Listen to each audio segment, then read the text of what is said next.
ధ్యానమునందు తపస్సునందు చాలా మగ్నుడైపోయి బ్రహ్మమునందు రమిస్తున్నాడని గుర్తేమిటంటే కదలిక లేక కర్ర నిలబడిపోయినట్టు స్థాణువై ఉండిపోతాడు. అలా ఉండిపోతే ముందు తీగలు నమ్ముతాయి, నమ్మి అల్లుకుంటాయి. ఆ తర్వాత ఏమవుతుందంటే మొక్కలు మొలుస్తాయి. ఆ తర్వాత ఏవి నమ్ముతాయంటే ఇది కదలదని పక్షులు నమ్ముతాయి. వచ్చి చెవుల్లో పుల్లలు ఎడతాయి, పుల్లలు పెట్టి గూళ్ళు కడతాయి. కర్ణే యదాహ విరచయంతి ఖగాశ్చ నీడాస్. అందుకే మన వాళ్ళు ఆయన తపస్సు చేశాడు, ఒంటి మీద పుట్టలు పెట్టేశాయి, పుట్టల్లో పావులు చేరిపోయాయి, మొక్కలు మొలిచిపోయాయి, అప్పుడు ఈశ్వరుడు ప్రత్యక్షమయ్యాడు. ఇవన్నీ హఠాత్తుగా ఊడిపోతాయండి. అంటే అంతటి ధ్యానమగ్నుడయ్యాడని గుర్తు. పైకి అమంగళంగా ఉన్నట్టు కనపడతాడు ఈశ్వరుడు, పుర్రెలమాల వేసుకున్నట్టు, శ్మశానంలో ఉన్నట్టు, శవ విభూతి రాసుకున్నట్టు ఉంటాడు. ఆయనంత మంగళప్రదుడు వేరొకడు లేడు. అందుకని ఆయనకి శివ అని పేరు. పైకి అమంగళంగా కనపడతాడు. కాబట్టి ఇప్పుడు ఏమైంది, పరస్పర విరుద్ధమైనటువంటి విషయాలు రెండు ఏకకాలమునందు ఒకరి యందు ఉన్నాయి. అలా ఎప్పుడూ చేసేటటువంటిది మంగళమే. మీరు ఒకటి గుర్తుపెట్టుకోండి, శివుడు అమంగళం చెయ్యడు, ఆవు అమంగళం చెయ్యదు. రోజు ప్రసంగాన్ని పూర్తి చేసేటటువంటి సమయానికి పరీక్షిన్ మహారాజు గారు అత్యంత ధర్మబద్ధంగా ఇక పూర్వం పాండవులు ఎలా పరిపాలన చేశారో వారి పరిపాలనని తలంపుకలకు తీసుకొస్తూ కృష్ణ పరమాత్మ యొక్క పాదార విందముల యందు ఎడతెగనటువంటి భక్తితో రాజ్యాన్ని సస్యశ్యామలంగా ఉండేటట్టుగా పరిపాలన చేస్తున్నాడు. అలా పరీక్షిత్ పరిపాలిస్తున్నటువంటి కాలంలో ఒక ఆశ్చర్యకరమైన సంఘటన జరిగింది. మీకు నిన్నటి రోజున నేను ఒక విషయాన్ని విజ్ఞాపన చేశాను. ఎందుచేత కృష్ణ నిర్యాణము ప్రారంభమైపోయింది ప్రథమ స్కంధంలో అంటే, శుకుడు భాగవతం చెప్పడానికి వచ్చి కూర్చోవాలి. అది ఒక చారిత్రాత్మకమైన సంఘటన. ఎందుకంటే శుకుడు వచ్చి కూర్చోడు. ఎందుకు కూర్చోడు అంటే అసలు శుకుడికి అలా కూర్చోవలసిన అవసరం లేదు. నిరంతరము బ్రహ్మమునందు రమిస్తూ ఉంటాడు. అటువంటి వాడు, మీకు నేను మొదటి రోజున అనుకుంటా విజ్ఞాపన చేశాను, ఒక ఆవు పాలు పితకడానికి ఎంత సమయం పడుతుందో అంతకన్నా ఆయన ఏ ప్రాంతమునందు నిలబడడు. అటువంటి వాడు వచ్చి కూర్చోవాలి. అలా కూర్చోవాలంటే అదొక గొప్ప సందర్భం. ఆ సందర్భం ప్రారంభమైతే అసలు భాగవతం ప్రారంభం కావాలి. ఇంకక్కడి నుంచి మళ్ళీ అవతారములను వరుసగా తీసుకురావాలి. అది తీసుకురావాలంటే కృష్ణ నిర్యాణాది ఘట్టములు పూర్తవ్వాలి. అందుకని చెప్పి కృష్ణ నిర్యాణం ముందు వస్తుంది ప్రథమ స్కందంలో అని మీకు నేను మనవి చేశాను. కృష్ణ నిర్యాణం జరిగింది అంటే దాని అర్థం ఏమిటంటే కలియుగం ప్రారంభమైంది, కలిపురుషుడు ప్రవేశించాడు. కలిపురుషుడు ప్రవేశించిన దగ్గర నుంచి ఒక రకంగా ఆలోచిస్తే కలిపురుష ప్రవేశము చేత వచ్చేటటువంటి ప్రయోజనం ఒకటి ఉంది. ఆ మాట నేనంటే కొంచెం ఆశ్చర్యకరంగా, అదేమిటండి మీరు అలా మాట్లాడారు అని మీకు అనిపించవచ్చు, కానీ ఒక యథార్థం నేను మీకు మనవి చేస్తున్నాను. కలియుగంలో ఉండేటటువంటి మొట్టమొదటి గొప్పతనం ఏమిటంటే నామాన్ని పట్టుకుంటే చాలు, చాలా తేలికే.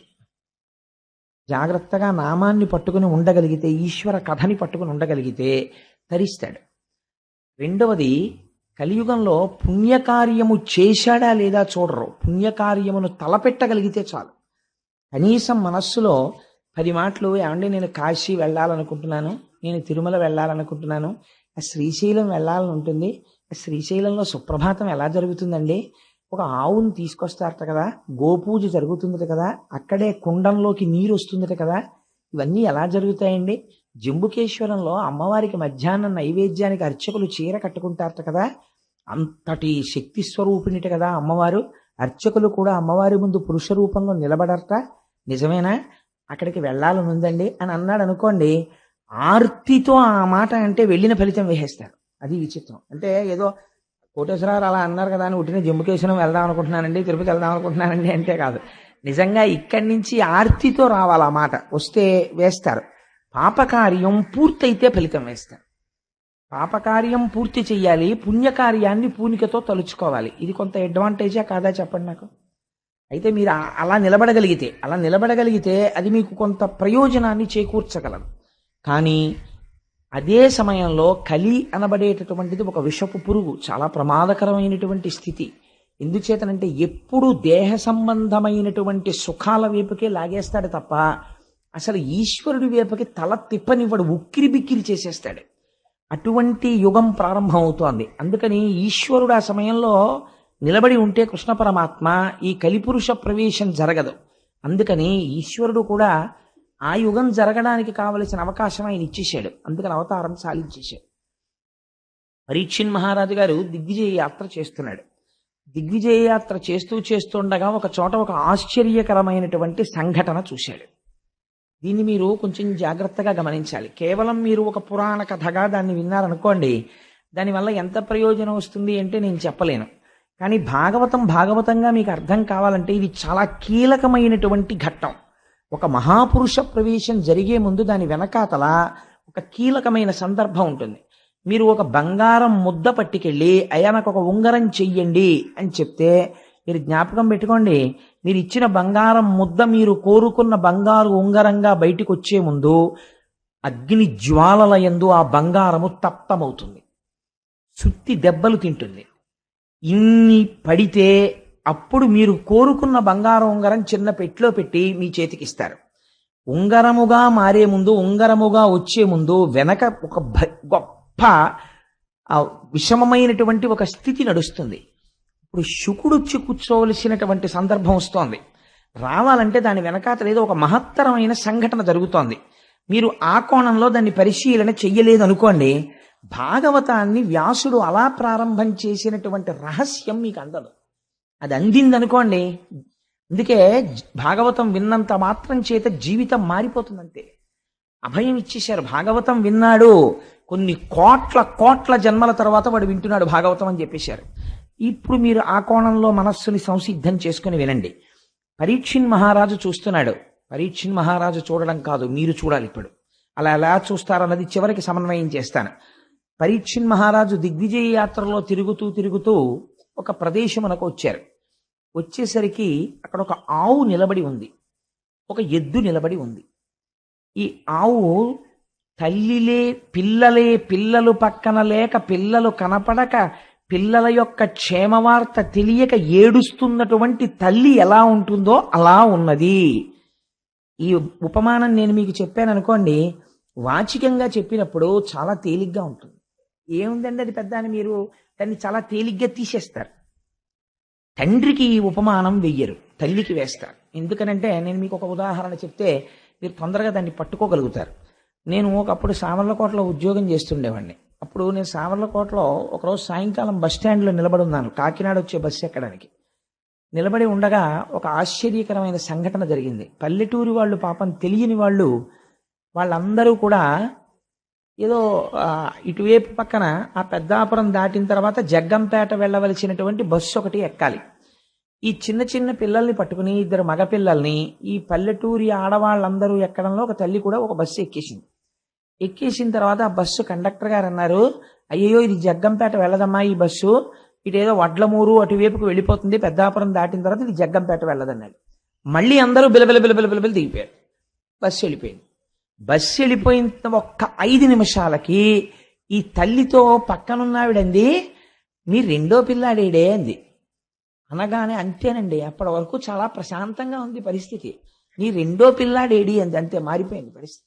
ఆవిడ ఒక్కసారి చూపులు మారిపోయి ఉద్విగ్నం అయిపోయి అటు ఇటు చూసింది. కొడుకు కనపడలేదు. ఒక 2 నిమిషాలు మాత్రం అడిగింది, కొడుకేడి, మా అబ్బాయి అంది. కనపడలేదు. అంతే, బస్సు వెళ్ళిపోయి 10 నిమిషాలు అయిపోయింది. ఈవిడ పరిగెడితే దొరుకుతాడండి?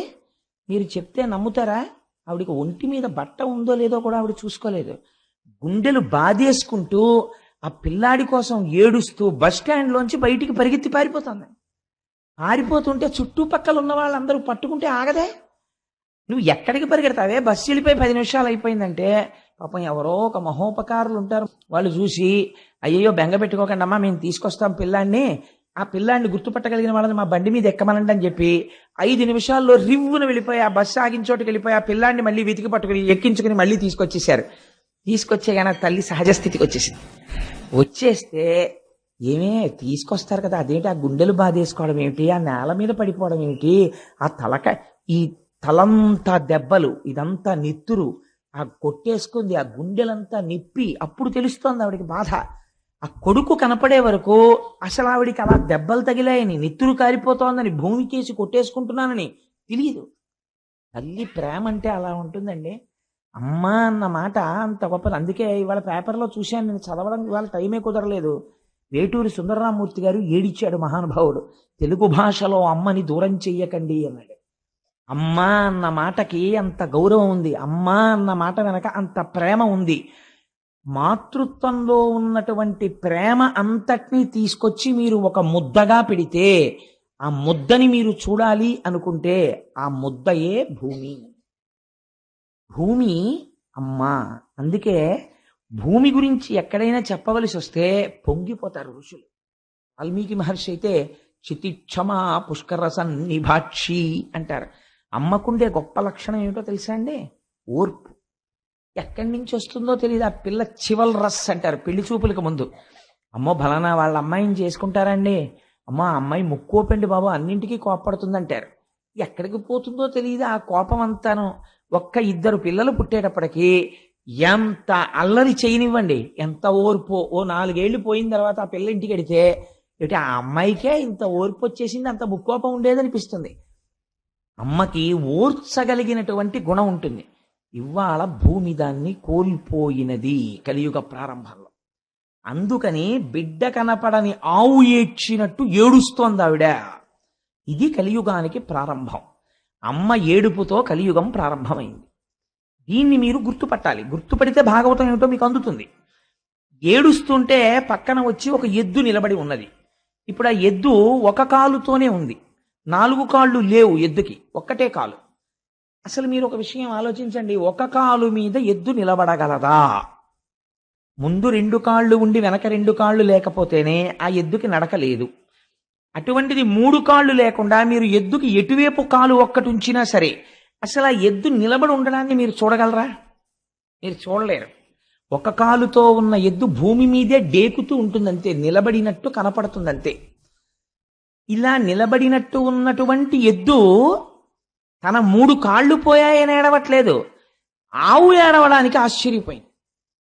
ఇది మీరు గుర్తుపట్టవలసిన రహస్యం. ఆవు ఎందుకు ఏడుస్తోందని గోమాత వంక తిరిగింది. ఎందుకు ఏడుస్తున్నావు మంగళప్రదురాలా అని అడిగింది. మంగళప్రదురాలా అంటే శుభం ఇవ్వడం మాత్రమే తెలుసున్నదానా? యథార్థం అండి. మీరు ఇల్లు కట్టుకోవాలంటే భూమిని గుణపంతో ఆవిడ గుండెల మీద కన్నం పెడతాం. శంకుస్థాపన చేస్తే ఆవిడ ఇల్లు కట్టుకోమంటుంది. మనం అన్నం తినడానికి నాగలి పట్టి అమ్మ గుండెల మీద ఘాట్లు పెడతాం. అమ్మ పంటలు పండి మనకి కడుపు నిండేటట్టుగా అన్నం పెడుతోంది. మీరు ఎంత బాధ పెట్టినా కన్నులంబట నీరు పెట్టుకోవడం ఆవిడికి తెలియదు, మీరు బ్రతకడానికి ఇవ్వడం ఆవిడికి తెలుసు. మీరు ఒక్కటి యథార్థంగా ఆలోచించండి. నేను ఇలా అన్నానని మీరు మరోలా అనుకోవద్దు. సూర్యుడికి నమస్కారం చేసేవాడు ఉంటాడు, శివాలయానికి వెళ్ళేవాడు ఉంటాడు, విష్ణు ఆలయానికి వెళ్ళేవాడు ఉంటాడు, వెంకటేశ్వర స్వామి ఆలయానికి వెళ్ళేవాడు ఉంటాడు, కాశీ వెళ్ళొచ్చి గంగ పూజ చేసేవాడు ఉంటాడు. భూమికి మనస్ఫూర్తిగా నమస్కారం పెట్టి భూమికి పూజ చేసిన వాడిని ఒకటి నాకు చూపించండి. కానీ మనకి సంప్రదాయంలో ఒకటి ఉంది, మీరు ఏదైనా కట్టుకోవాలంటే భూమి పూజ చేస్తారు. భూమి పూజ చేయడమే శంకుస్థాపన. ఎందుకనంటే అమ్మ నీ గుండెల మీద ఘాట్లు ఎడతానమ్మా, నువ్వేం అనుకోకు, నేను ఇల్లు కట్టుకోవాలనుకుంటున్నాను. ఇది మనకి ఎప్పుడున్న అలవాటో తెలుసా అండి? అమ్మ తన రక్తాన్ని పాలగా మార్చిస్తుంది, వాడు అమ్మ స్తన్యాన్ని పళ్ళు రాగానే కొరుకుతాడు. ఆవిడికి ఎంత బాధ కలుగుతుంది. ఆవిడ చటుక్కని బొగ్గ మీద కొట్టి అంతకన్నా గట్టిగా కొడితే వాడికి నొప్పెడుతుందేమోనని ఒక్క నవ్వు నవ్వేస్తుంది. అమ్మ దగ్గర ఔదార్యం లేకపోతే అసలు బిడ్డడు ఎలా బతుకుతాడండి? భూమిని ప్రతిరోజు మన పట్ల అంత కారుణ్యంతో ఉన్న మూర్తిగా మనస్ఫూర్తిగా ఆవిడికి నమస్కరించేవాడు ఎక్కడున్నాడు?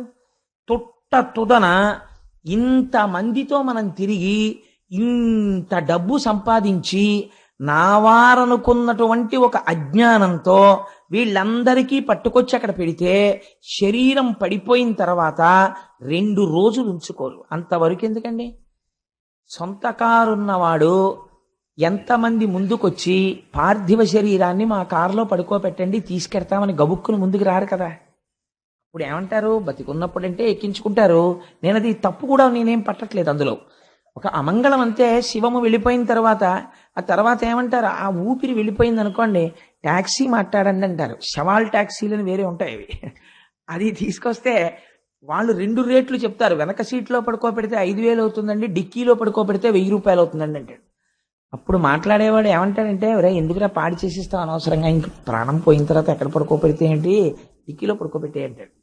అంటే వాడు 6 అడుగులు పొడుగున్నాడు, చాలా పొడుగు, ఆ మనిషి పట్టడని ఏం చూడరు. వాయువు వెళ్ళిపోయిన తర్వాత కొరియబారిపోయిన శరీరాన్ని విరిచినట్టు విరిచేసి తోసేసి డిక్కి వేసేసి తీసుకుపోతారు. ఎక్కడుందండి మనిషికి విలువ?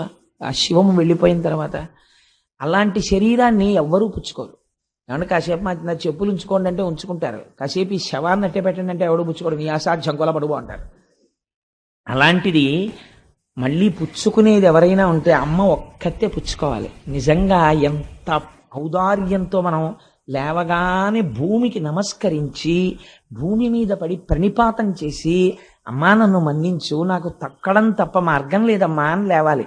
కానీ మనం నమస్కరించకపోయినా ఆవిడ ఏమీ అంటలేదు, అన్నం పెడుతోంది, క్షేమం కోరుతోంది. ఆవిడ మంగళప్రదురాలు కాదని మీరు అనగలరా? ఇది మంగళప్రదురాలైన గోవు ఏడుస్తోందని చెప్పే. ఇప్పుడు ఆ గోవు ఏడుస్తుంటే ఎద్దు అడిగింది, నువ్వు ఎందుకు ఏడుస్తున్నావు? నీకేం బాధ కలిగింది? నువ్వు చాలా సంతోషంగా ఉండేదానివి కదా. ఒకప్పుడు రేఖామయద్ధుధా కలశాతపత్ర వజ్రాంకుశాంబురుహ కల్పక శంఖ చక్రై అని ఆ అమృతపాత్ర, వజ్రము, నాగలి, శంఖము మొదలైనటువంటి గుర్తులు కలిగినటువంటి శ్రీపాదములు కలిగినటువంటి స్వామి నడయాడినటువంటి భూమి కదా. దేనికి ఏడుస్తున్నావు నువ్వు అని అడిగింది. అడిగితే భూమి అంది, దేనికి ఏడుస్తున్నానో తెలుసా? నాకు ఏదో బాధ కలిగిందని నేను ఏడవట్లేదు, నా బాధ ఎప్పుడు అలాగే ఉంటుంది, కృతయుగమైనా ఇంకోటైనా. మీరు బాగా గుర్తు పెట్టుకోవలసిన లక్షణాన్ని చెప్తోంది భూమి. భూమి బరువు గురించి ఏడవదో. నాకు కొడుకు పుట్టాడనుకోండి, మళ్ళీ ఇంకోటి పుట్టేశాడు రా బాబోయ్, నేను మళ్ళీ వాడిని మొయ్యాలని భూమి ఏమి ఏడవదు. ఒకటి వెళ్ళిపోయాడు అనుకోండి, అమ్మయ్యా కొంత బరువు తగ్గింది బాబోయ్ అని భూమి సంతోషించదు. భూమి ఫిజికల్ వెయిట్ అంటే పైన ఉండేటటువంటి సామాన్యమైన బరువు గురించి భూమి ఎన్నడూ ఏడవదు. పిల్లాడు 2 కంచాల అన్నం తిన్నా అమ్మ బాధపడదు, షేరు పాలు తాగినా అమ్మ బెంగ పెట్టుకోదు. తన అన్నం తినడం మానేసి నేను తినేశాను రా అని కొడుక్కి పెట్టేస్తుంది. అమ్మ ఎప్పుడు బాధపడుతుంది? కొడుకు అబద్ధాలాడి తండ్రికి అపఖ్యాతి తీసుకొస్తే అమ్మ బాధపడుతుంది. ఇప్పుడు బాధపడుతోంది గోవు. దేనికి బాధపడుతోంది? బయట ఉన్న బరువు కేడవట్లేదు. ఇది చెప్తున్నారు కలియుగ ప్రారంభంలో ఎందుకు భూమి ఏడుస్తుందో. అలా ఏడవకుండా చూడవలసిన బాధ్యత నీ మీద ఉన్నది. ఎందుకు ఏడుస్తోంది ఆవు? ఇప్పుడు చెప్తోంది, కలి ప్రవేశించాడయా అని. నేను ఏడుస్తున్నానంటానేమిటి? నేను ఎందుకు ఏడుస్తున్నానో కారణం ఏమిటో తెలుసా? నీకు 3 కాళ్ళు లేకపోవడం. నీ 3 కాళ్ళ లేని తనాన్ని చూసి నేను ఏడుస్తున్నానంది. ఇదేమిటి ఈ గమ్మత్తైన మాట? ఏమిటి ఆయనకి 3 కాళ్ళు లేకపోతే ఈవిడ ఏడవడం ఎందుకు అంటే, ఆవిడంది, ఈ లోకంబున పూర్వము 4 పాదముల చేత నీవు నడతువు, నేడా శ్రీలలనేశుడు లేమిని కాలముచే నీకు ఒంటి కాలయ్యకదే. కాలముచే ఎంత గొప్ప మాట వేసేసిందో చూడండి. కలి బలవంతంగా వచ్చాడా? రాలేదు, ఈశ్వరుడు అనుగ్రహించాడు. కలియుగం అంతే, వాడు రావాలి, దారి ఇచ్చాడు. ఇవ్వడమే కాలం దారి ఇచ్చింది. కాలము ఈశ్వర రూపం, దారి ఇచ్చింది, వచ్చాడు. ఆయన వచ్చాడు, వస్తే నీకెందుకు బాధ అంటే, కాలముచే నీకు ఒంటి కాలయ్య కదే. ఆ కలి లోపలికి ఇంకా అడుగు పెట్టి ఉంచుకోలేదు, పాదాలు మారిపోయింది పరిస్థితి. ఏమిటైంది ఇప్పుడు అంటే, బిడ్డలు తల్లిదండ్రులను చూడడానికి ఇష్టపడము లేదు. పెద్దవారైపోయినటువంటి తల్లిదండ్రులు చాలా బరువుగా అనిపిస్తున్నారు పిల్లలకి. పిల్లల యొక్క యోగక్షేమాల్ని చూసి వాళ్ళని వృద్ధిలోకి తీసుకురావడానికి సంస్కారయుతంగా ముందు పిల్లలకి సంస్కారం నేర్పాలని పెద్దలు ఆలోచించడం లేదు. ధర్మము విచ్చిపోతోంది. పూర్వం 4 పాదములు నీకుండేవి, ఇవి మామూలు ఎద్దు కాదు. ఇప్పుడు మీరు గుర్తుపట్టాలి, ఆ ఎద్దు ఎవరు? ధర్మము. ధర్మమునకు భూమికి ఎంత దగ్గర సంబంధమో చూడండి. నీకు 4 పాదాలు ఉండేవి. ఏమిటా 4 పాదాలు?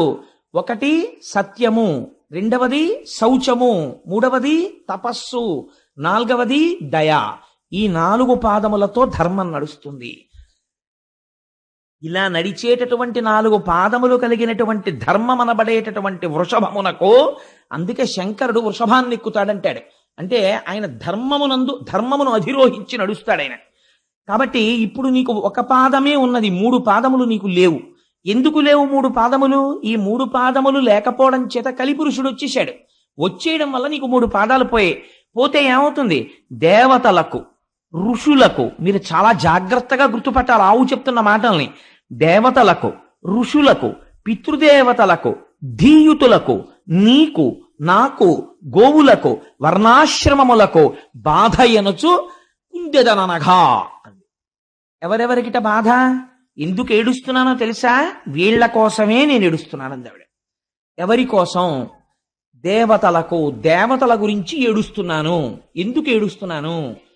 రాబోయేటటువంటి కాలంలో యజ్ఞయాగాది క్రతువులను విమర్శించేటటువంటి వాళ్ళు ఎక్కువైపోతారు. యజ్ఞయాగాది క్రతువులు ఒక్క మన సనాతన ధర్మంలో మాత్రమే ఉంటాయి, ఇంకెక్కడా లేవు. యజ్ఞము చెయ్యడం, అగ్నిహోత్రంలో హవిస్సు వెయ్యడం, మీరు మళ్ళీ సంపదని పొందడానికి అగ్నిహోత్రము ద్వారా దేవతలకు హవిస్సులిస్తే ప్రీతి చెందినటువంటి దేవతలు మళ్ళీ వర్షాన్ని కురిపించి మీకు సంపదలను ఇస్తారు. మీరు తిరిగి వారి పట్ల కృతజ్ఞత ప్రకటించినప్పుడు దేవతల యొక్క ఆగ్రహమునకు గురవుతారు. కాబట్టి దేవతలకి హవిస్సులు ఇవ్వరు. హవిస్సులు ఇవ్వనటువంటి మనుష్యులకి శుభాన్ని మేము చెయ్యం అని దేవతలు చెయ్యరు. కాబట్టి హవిస్సులు పొందని దేవతలు తయారవుతారు. ఎందుచేత అంటే ఏది సనాతన ధర్మమో, ఏ సనాతన ధర్మము ఈ గడ్డ మీద నిలబడిందో ఆ గడ్డ మీద సనాతన ధర్మము విమర్శకి గురైపోతుంది. కాబట్టి ఏమైపోతుంది? యజ్ఞయాగాది క్రతువులు నశించిపోవడం ప్రారంభం అవుతుంది. అందుకని దేవతలకు, ఋషులకు, ఎవరు వేదం కష్టపడి చదువుకుని స్వరం తెలుసుకుని చాలా కష్టపడి ఆ స్వరంతో వేదం చెప్తాడో అసలు ఆ వేదాన్ని ఆదరించాలనేటటువంటి బుద్ధి నశించిపోతుంది లోకంలో. ఎవడు తపస్సుతో ఉన్నాడో, ఎవడు నాకు లోకములో విషయ సుఖములు అక్కర్లేదని జడలు కట్టి భగవంతుని ఎందున్నాడో వాడిని రాళ్లు పెట్టి లోకం కొట్టేటటువంటి రోజు వస్తుంది. అలాంటి వాడిని చూసి నిష్కారణంగా విమర్శ చేసేటటువంటి రోజులు బయలుదేరిపోతాయి. నేను ఈ మాట అంటే నేను అసందర్భంగా అన్నానని మీరు అనుకోకండి. నేను తరచూ ఒక మాట చెప్తుంటాను. నాకు ఎక్కడైనా నేను తెల్లటి బట్టలు కట్టుకుని వెళ్ళిపోతుండగా నాకు కె విశ్వనాథ్ గారు కనపడితే, విశ్వనాథ్ గారికి నాకు మధ్యలో ఒక మురుగుడు గుంట ఉంటే నేను అది మురుగుడు గుంట ఉందని పక్కకి కూడా వెళ్లకుండా వారి పాదములకు ప్రణిపాతం చేయడానికి మురుగుడు గుంటలో పడిపోతాను అంటుంటాను. ఎందుకని అంటే బహుశా సినిమా రంగంలో ఆయన ఒక ఋషి. నేను ఈ మాట ఎందుకంటున్నానో తెలుసా అండి?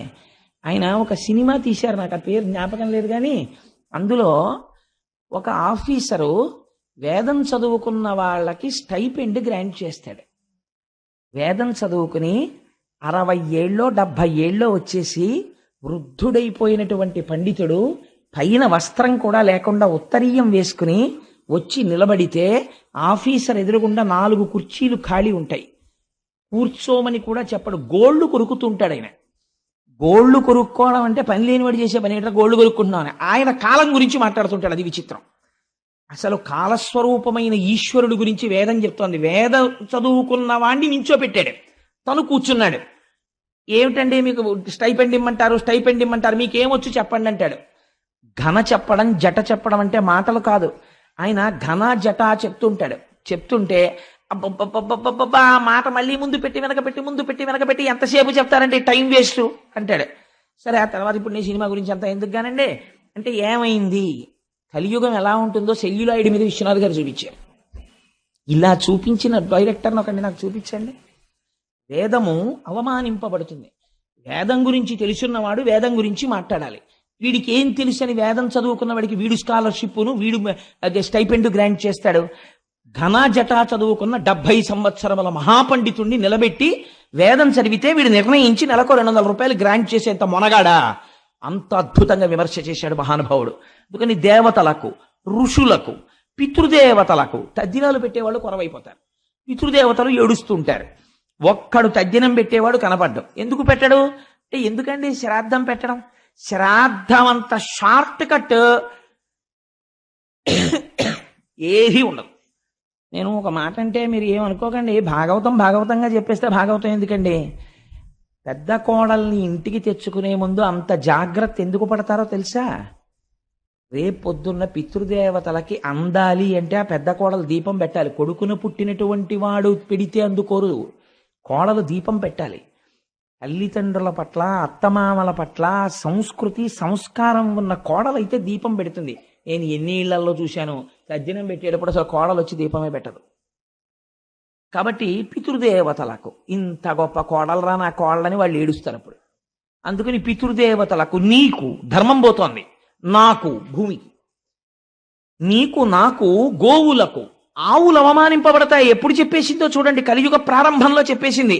ఆవుల్ని కొడతారు, ఆవుల్ని అమ్ముతారు, ఆవుల తోళ్లు తీసేస్తారు, ఆవు మాంసం తింటారు.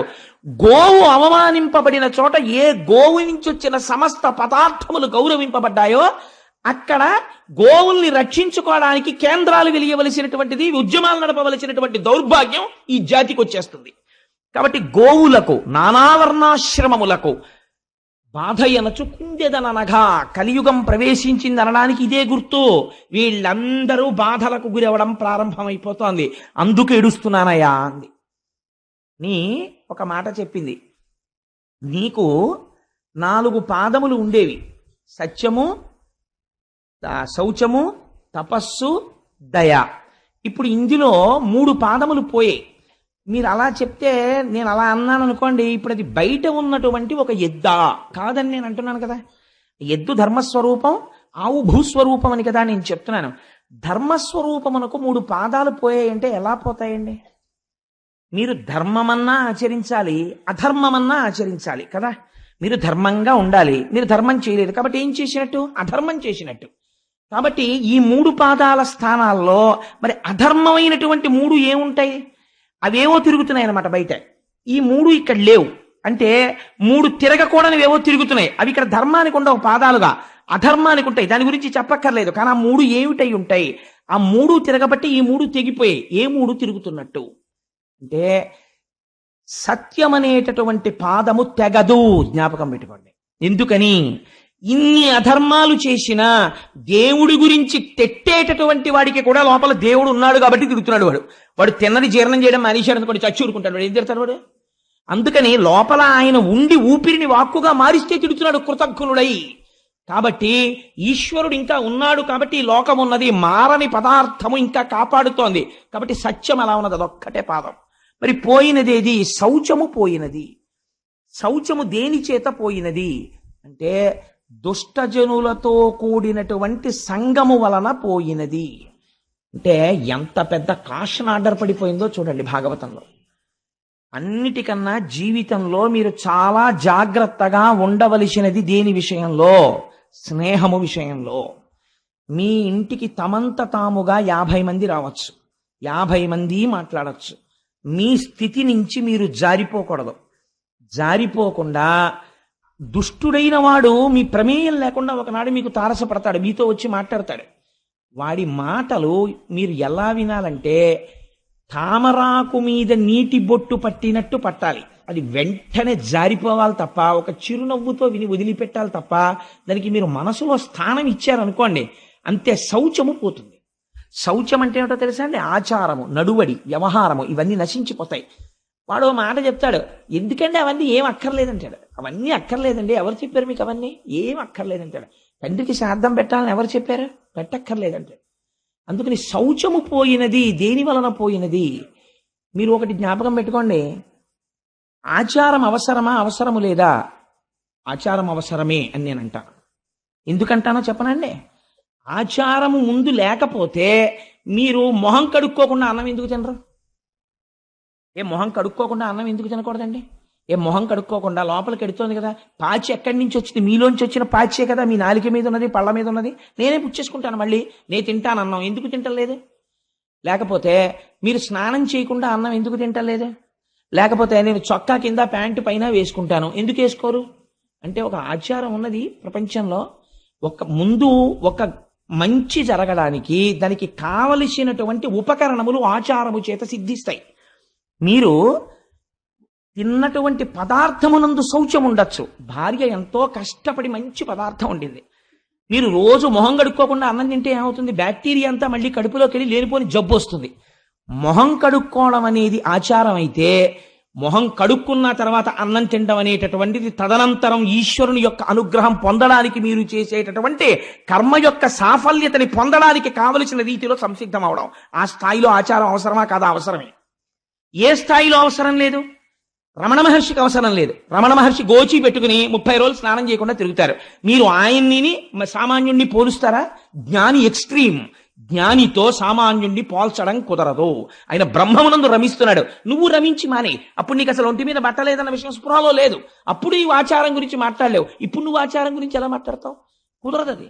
అది కుదిరేటటువంటి విషయం కాదు. నీకు ఈ స్థాయిలో ఆచారం అవసరమే. రమణులు నిర్ధారించారు. రమణులు సంధ్యావందనం చేయలేదని రమణుల ఆశ్రమంలో ఉన్నటువంటి రమణుల యొక్క మేనల్లుడు ఒక ఆయన సంధ్యావందనం చేయడం మానేశాడు. మా మామగారే చేరి నేను ఎందుకు చేయాలన్నాడు. అంటే ఆశ్రమంలో ఉన్న వాళ్ళు రమణ మహర్షికి చెప్పారు, నా స్థాయి వాడికి ఇంకా పొందలేదు. పొందిన నాడు తనంత తాను సంధ్యావందనం చెయ్యవలసిన అవసరం లేకుండా జ్ఞానిగా నిలబడ్డం వాడికి తెలుస్తుంది. అప్పటి వరకు వాడు సంధ్యావందనం చెయ్యాలి. ఎవరో 100వ మెట్టు మీద నించున్నాడు. ఆయన ఎలా ఎక్కాడో తెలుసుకోకుండా మీరు 1వ మెట్టు నుంచి ఎక్కను 100వ మెట్టు మీదకి ఎగురుతానంటే నడుము విరిగిపోతుంది. కాబట్టి అలా ఎక్కకూడదు. మీరు 1వ మెట్టు, 2వ మెట్టు, 3వ మెట్టు ఎక్కాలి. అందుకని శౌచము పోయినది. దేని వలన పోయినది? దుష్ట సంగము వలన శౌచము పోయినది. మొదటి పాదము తెగిపోయింది అక్కడతో. మరి 2వ పాదము పోయినది. శౌచం అంటే ఒకటి గుర్తుపెట్టుకోండి, శౌచం అంటే నిరంతర బాహ్యాడంబరము కాదు. ఎప్పుడు ఇక్కడ ఆడంబరం శౌచంలోకి రాదు. బాహ్యాంతర శుచి అని 2 మాటలు వాడతాం మనం. నీళ్లు తీసి చల్లుకుని అపవిత్ర పవిత్రో వా సర్వావస్థ అంగతోపివా యస్మరేత్ పుండరీకాక్షం సబాహ్యాభ్యంతర శుచి అంటాం. బాహ్య స్నానము శరీరమునకు శౌచం ఇస్తుంది. అంతమునందు అంత లోపల శౌచము మీకు కేవలము బయట స్నానం చేసి మడిబట్ట కట్టుకుంటే రాదు. ఆ అంతఃశౌచం ఎలా వస్తుంది? మీరు తెల్లవారుజామునే లేచి సంధ్యావందనం చేస్తూ నిన్న రాత్రి మీరు అనుభవించినటువంటి భోగం గురించి ఆలోచించేస్తే మీకు అంతఃశౌచం ఎక్కడుంది? సంధ్యావందనం చేసేటప్పుడు మీరు వెంటనే దాన్ని విడిచిపెట్టి ఆచమనం చేయగానే పవిత్రులై మనస్సుని ఈశ్వరుడి దగ్గర పెట్టి సంసిద్ధులు కావాలి. అప్పుడు అది అంతఃశౌచం. బాహ్య శౌచాన్ని బయటవాడు కనిపెడతాడు, అంతఃశౌచాన్ని ఎవడు కనిపెడతాడు? మీకు మీరే సాక్ష్యంతే. అంతఃశౌచము బాహ్య శౌచము 2 ప్రధానమే. అంతఃశౌచం ఏర్పడడానికి బాహ్య శౌచం మరీ అవసరమైపోతుంది ఒక స్థాయిలో. ఆ తర్వాత మెట్లెక్కి ఒక స్థితికి చేరిపోయిన తర్వాత అది ఎంతవరకు అవసరం అన్నదాన్ని నిర్ధారించడం చాలా కష్టం అవుతుంది. అందుచేత ఇప్పుడు శౌచము దేని వలన పోయినది? దుష్ట సంగము వలన పోయినది. 2వ పాదమైనటువంటి ఒకటి సత్యము, ఒకటి శౌచము, 3వది దయ. దయ పోయినది. దయ దేని వలన పోయినది? దయ పోవడానికి ప్రధానమైనటువంటి కారణం ఏది అంటే అహంకారము వలన దయ నశించిపోతుంది. ఎప్పుడు అహంకారం వస్తుంది చెప్పండి? ఒక ఫాల్స్ ఈగో ఒకటి డెవలప్ చేసుకుంటాడు. నా అంత వాణ్ణి, అందుకే నిన్ను పొగిడేవాణ్ణి ఎక్కువగా నీ దరికి చేర్చకు అని చెప్తారు. పర్సనాలిటీ అససినేషన్ అని మీకు తెలియకుండా మీరు నిర్మించుకున్నటువంటి మీ శీలము నశించిపోతుంది. దేనివల్ల? మీ పక్కన కూర్చున్నవాడు నిరంతరం మిమ్మల్ని పొగడ్డం మొదలుపెట్టాడు అనుకోండి, నా అంతవాణ్ణి నేనన్న అహంకారం వచ్చేస్తుంది. ఈ అహంకారం ఏ స్థాయికి వెళ్ళిపోతుందంటే, ఏమిటంటే నా అంతటి వాణ్ణి నేను వస్తుంటే ఏమిటా అలా ప్రవర్తించడం, ఏమిటా అడ్డు లేకపోవడం, ఏమిటి అది అడ్డు రావడం ఏంటి, నాకు ఇది అడ్డు రావడం ఏంటి, ఈ భావన వచ్చేస్తుంది. వచ్చేస్తే ఏమవుతుందంటే భూత దయ నశించిపోతుంది, దయ పోతుంది. కాబట్టి దయ పోవడానికి ఏది కారణమైనది? అహంకారము కారణమైనది. కాబట్టి ఇప్పుడు దయ లేదు, దాని ప్లేస్లో మీకు ఏం కనపడుతుంటుంది? అహంకారం కనపడుతుంటుంది. కాబట్టి కలిపురుషుడున్నాడు, మీకు ఏం కనపడుతుంటుంది? అహంకారం కనపడుతుంటుంది. మీకు నేను ఒక ఉదాహరణ చెప్తాను. మొన్నటి రోజున నేను రైతు బజార్లో కూరలు కొనుక్కుని ఇంటికి వెళ్ళిపోతున్నాను. అటువైపు సందులోంచి ఓ పిల్లవాడు ఓ 80 కిలోమీటర్ల వేగంతో హీరో హోండా మీద రైంగిమని టర్నింగ్ తిరిగాడు. తిరిగి వాడు నా స్కూటర్ చూసి, నేను ఆ సందులోకి తిరుగుతున్నాను, స్కూటర్ చూసి నేను ముసలాన్ని అయిపోతున్నాను, నా బండి అంతకన్నా ముసలిది, 17 ఏళ్ళు అయిందేమో అనుకొని. నేను పాపం ఇంత అలా సేవిస్తోంది ఎప్పటి నుంచో, దాన్ని ఎందుకు మార్చాలని నేను మార్చలేదు. అది అతను బ్రేక్ కొడితే ఇటువైపు ఉన్నవాడు అటువైపుకి తిరిగాడు. అంటే అలా తిరిగింది బండి. తిరిగితే నేనన్నా, ఏమయ్యా అంత స్పీడ్ వస్తున్నావే, ఒకవేళ నువ్వు నన్ను గుద్దీసావు అనుకో, నా కాలో చెయ్యో విరిగిపోతే ఓ నెల్లాళ్ళు మెడికల్ లీవ్ పెడతాను, పర్వాలేదు. కాలో చెయ్యో విరిగిపోయిందని తెలియగానే ఉదారులై మా ఆఫీసర్లు గ్రాంట్ చేస్తారు, సత్యమే కాబట్టి. కానీ నీకు విరిగిపోయిందనుకో, ఇప్పుడు నడుస్తున్న టైము ఫిబ్రవరి కదా, మార్చి ఏప్రిల్లలో పరీక్షలు ఉంటాయి. నువ్వు ఎంత విలువైన విద్యా సంవత్సరాన్ని జీవితాన్ని పోగొట్టుకుంటావో. After all 80 kilometres speed thrill కోసం నీకు ఎందుకయ్యా ఇంత స్పీడు అన్నాను. అతను అన్నాడు, పోవాయ చెప్పొచ్చా ఎలవాయ నువ్వు అన్నాడు. అంటే నేను చాలా సంతోషించాను. మీరు దాని గురించి పెద్ద సీరియస్గా ఆలోచించక్కర్లేదు. అంటే నేను ఎందుకు చెప్తానంటే, అప్పుడు నేను అనుకున్నాను, ఓహో భాగవతం చెప్దాం అనుకుంటున్నాను కదా ఫిబ్రవరి 2వ తారీఖు నుంచి, ఈశ్వరుడు కలిదర్శనం చేయించాడు నాకు అనుకున్నాను. అంటే వాడికి ఒక పెద్ద అహంకారం అనమాట, నా అంత వాణ్ణి నేను. నేనేం తగిలిన బండికి 80 కిలోమీటర్స్ స్పీడ్లో బ్రేక్ వేసి బండి ఇలా తిరిగింది.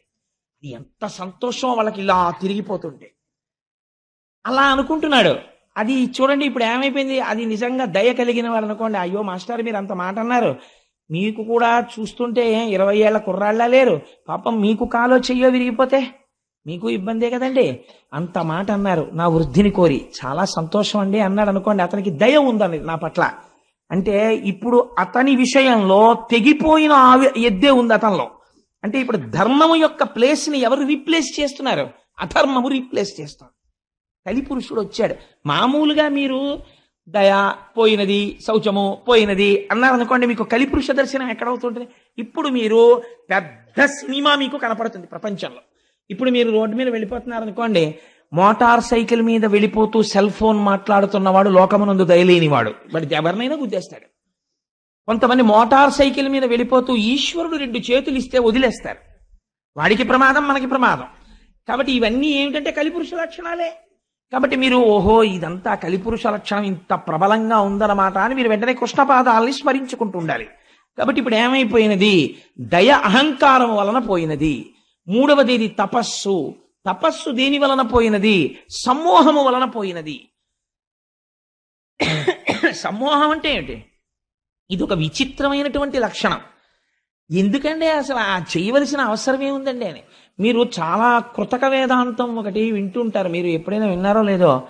ఇవాళ భీష్మేకాదశి కదండి, మేమందరం సత్యనారాయణ వ్రతం చేసుకున్నామని మీరు ఎవరితోనో చెప్తున్నారు అనుకోండి, ఒక ఆయన వచ్చి అంటాడు ఎందుకంటే అవన్నీ చెయ్యాలేంటి?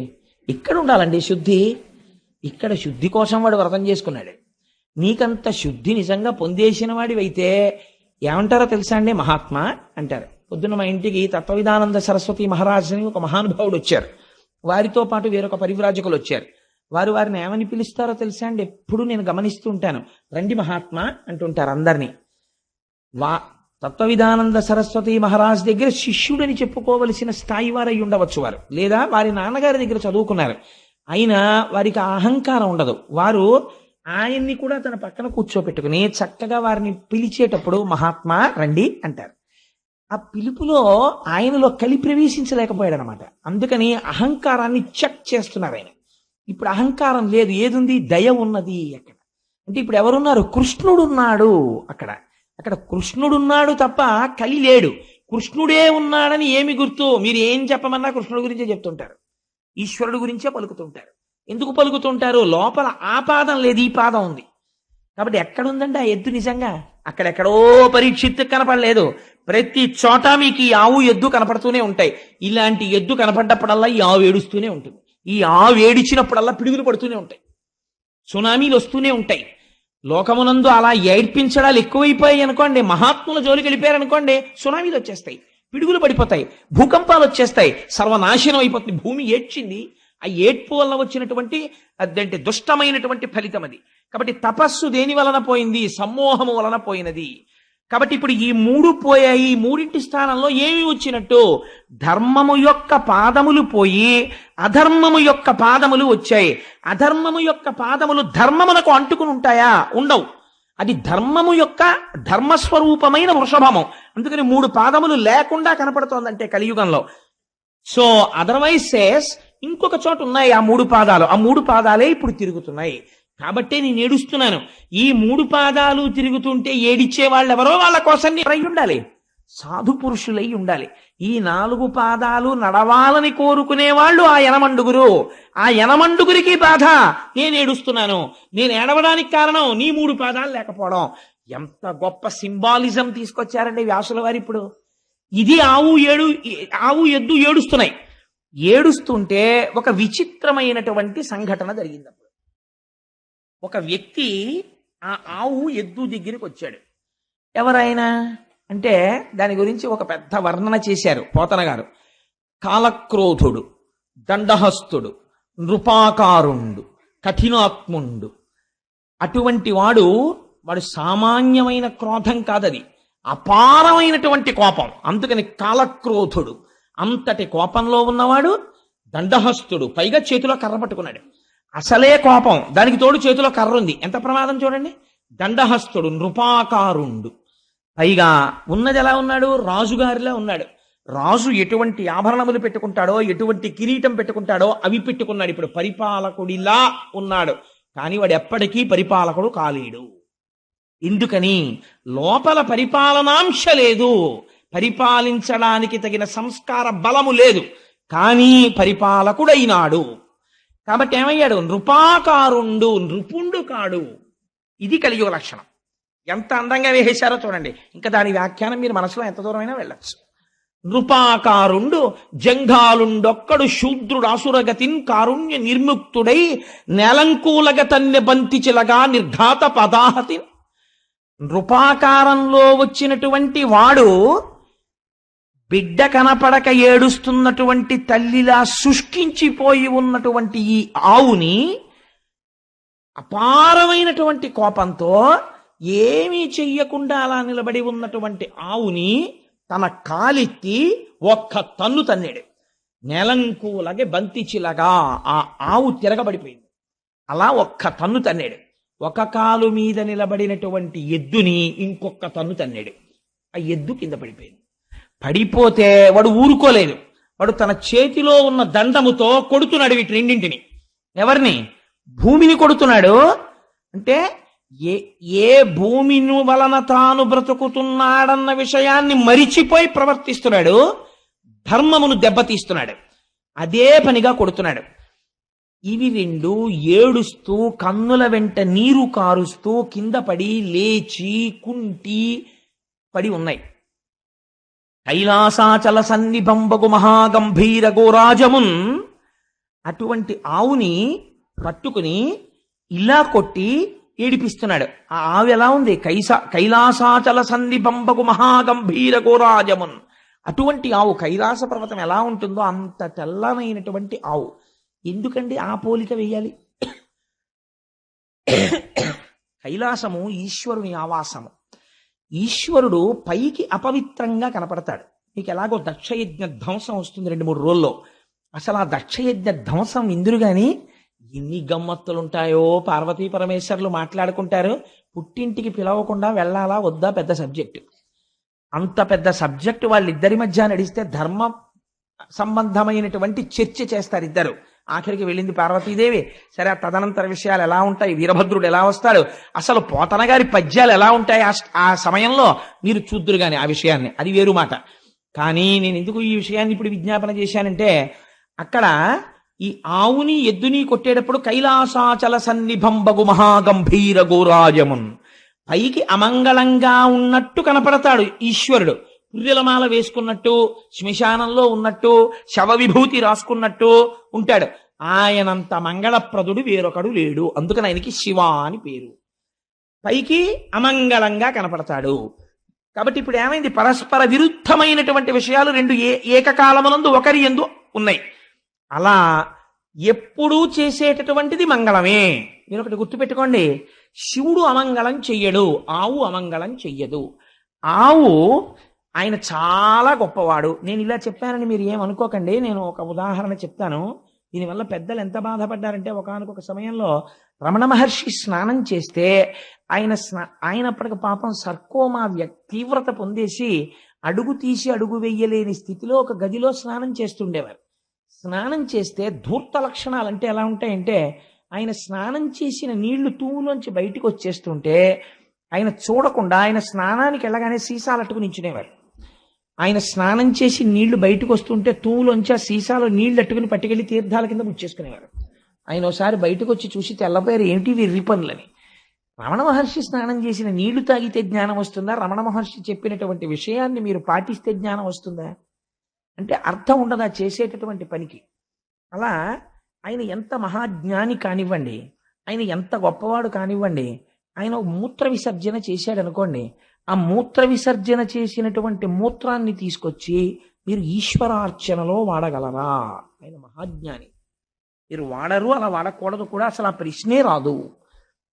ఒక ఆవు మూత్ర విసర్జన చేసింది అనుకోండి, మీరు ఆ ఆవు మూత్రాన్ని పట్టి ఇంటికి తీసుకొచ్చి శుద్ధికి చల్లుకుంటారు. ఆవు మల విసర్జన చేసింది అనుకోండి, దాన్ని పట్టి తెచ్చి చంటి పిల్లల ఒంటికి రాస్తారు. ఎదర దశమస్కంధాల్లో విందురు కానీ మీరు దృష్టి దోషం రాదు. పైగా శుద్ధి జరగాలంటే ఆవు పేడ నీళ్లలో కలిపి కళ్ళాబీ చల్లుతారు, సూక్ష్మక్రిములు చచ్చిపోతాయని. ఆవు పేడ శుద్ధికి ఉపయోగపడుతుంది, ఆవు మూత్రము శుద్ధికి ఉపయోగపడుతుంది, ఆవు పాలు అభిషేకములకు ఉపయోగపడతాయి, ఆవు పాలు మేధస్సుకు ఉపయోగపడతాయి, ఆవు పాలు అమ్మలేని బిడ్డడి యొక్క శరీరాన్ని పోషించడానికి తల్లిపాలలా ఉపయోగపడతాయి. ఆవు ఎప్పుడు ఆవు నుంచి వచ్చినటువంటి సమస్త పదార్థములు మన యొక్క ఉన్నతికే ఉపయోగపడతాయి. కానీ ఆవు ఎక్కడ ఉంటుంది? ఇంటి బయట పెరట్లో ఉంటుంది ఎక్కడో తప్ప. అయ్యో ఆవా, నీ పాలతో అభిషేకం చేసుకుంటుంటే నాకు వచ్చినటువంటి గ్రహాల యొక్క దోషానికి ఉపశాంతి కలిగింది. పాపం నువ్వు అక్కడ ఉండడం ఏంటే, వచ్చి నువ్వు కూడా హాల్లో ఉండని తెచ్చి మీరు కడతారా? కట్టరు. ఆవు ఎలా ఇంట్లోకి రాదో, పెరట్లో ఉండి మీకు ఉపకారం చేస్తుందో, రుద్రభూమిలో ఉండి మీకు ఉపకారం చేస్తాడు శంకరుడు. అందుకని కైలాసాచల సన్నిభంబకు మహాగంభీర గోరాజమున్ నిరంతరము ఉపకారము తప్ప వేరొకటి తెలియనటువంటి ఆ ఆవుని నీ చరణంబుల నెవ్వడిటి నిర్దలితంబుక చేసే వాడు తా ఖేచరుడైన మణికీలిత భూషణయుక్త బాహులం వేచడి త్రుంచివైతూ వినువీధికి నేగిన నెలడాగినన్నాడు పరీక్షిత్. ఎవరు నిన్నిలా కొట్టినవారు? ఎవరు? నువ్వు చేసినటువంటి ద్రోహం ఏమిటి? నువ్వు పాలిస్తావు, నీ పేడ ఉపయోగపడుతుంది, నీ మూత్రం ఉపయోగపడుతుంది, ఇన్నింటిని వాడుకుని వాచివి అయిన గడ్డి తిని వాహినులందు జలంబు త్రాగగా నువ్వు చేసినటువంటి దోషం ఏమిటి? ఎక్కడో వాచవి అయిన గడ్డి తిని, పోనీ అయ్యో గడ్డి తినేసిందండి దుర్మార్గం ఎద్దు అందామా అంటే, ఎవ్వరికీ పనికిరానటువంటి గడ్డి ఆ ఎద్దు తింటోంది. వాచవి అయిన గడ్డి తిని వాహినులందు జలంబు త్రాగగా, గడ్డి అంటే తింటాను కానండి, ఫిల్టర్ వాటర్ తాగకపోతే నాకు పడదండి, పాలు ఇవ్వలేను, పాలు నీటితో రావాలి కదా. మీకు ఆవు పాలు మీ చంటి పిల్లాడికి పడతానంటున్నారు, మరి మీరు నాకు కుడి తెడితే ఆ కుడితిలో అంశయే పాలగా వస్తాయి, అవి చెంచాడు మీ అబ్బాయి నోట్లో పొయ్యగానే వాడికి డయేరియా వచ్చేస్తుంది. అందుకని ఆవుకి మాత్రం ఫిల్టర్డ్ వాటరే పట్టండి అని ఆవు ఎప్పుడైనా అడిగిందండి? మీ ఇంటికి వచ్చి మీ బిందెలో నీళ్లు కూడా అది అడగలేదు. ఎక్కడ నీళ్లు తాగింది? వాహినులందు జలంబు త్రాగగా, ఎక్కడో మీరు వెళ్ళి నీరు తెచ్చుకోని చోట తన మూతి పెట్టి నీరు తాగింది. ఎందుకు ఈ మాట అన్నారో తెలుసా అండి? ఒక రహస్యం ఉంది. ఎద్దుని పాము ఎక్కడ కరిచినా చచ్చిపోదు అంటారు. ఎక్కడ కుడితే చచ్చిపోతుంది, మూతి మీద కుడితే మాత్రం చచ్చిపోతుంది. ఆ మూతి అందుకే పెట్టేటప్పుడు చాలా జాగ్రత్తగా పెట్టాలి. పుట్టల మీద గడ్డి బాగా పెరుగుతుంది.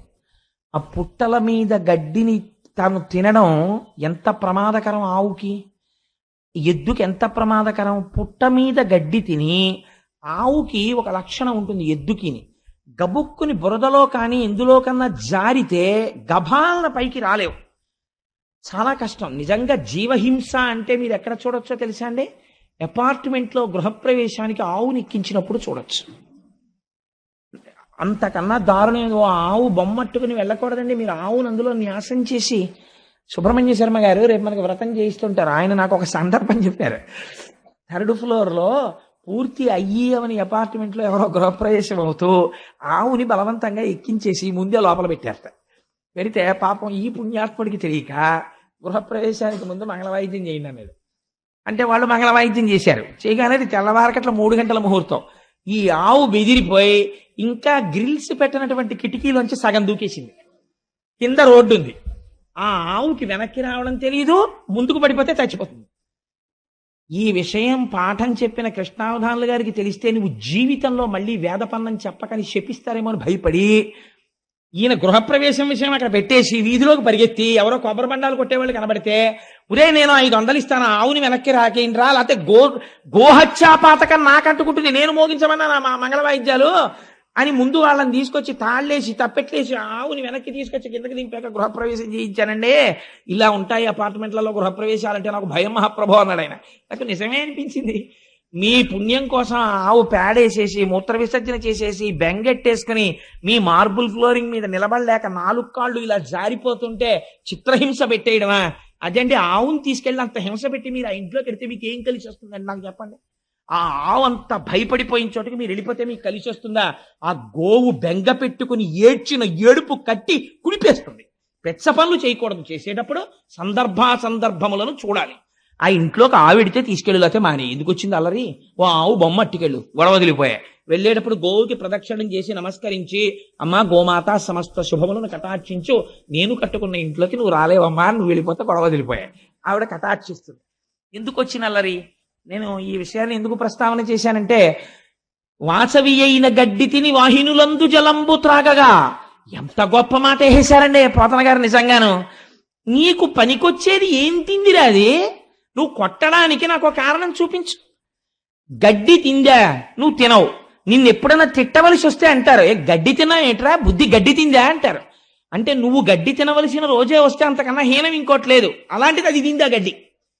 వాహినిలందు జలంబు త్రాగగా, ప్రవహించి వెళ్ళిపోతున్నటువంటి నీటిని అది తాగింది ఎక్కడో వెళ్ళి. నువ్వు మాత్రం ఫిల్టర్ చేసుకు తాగుతావు.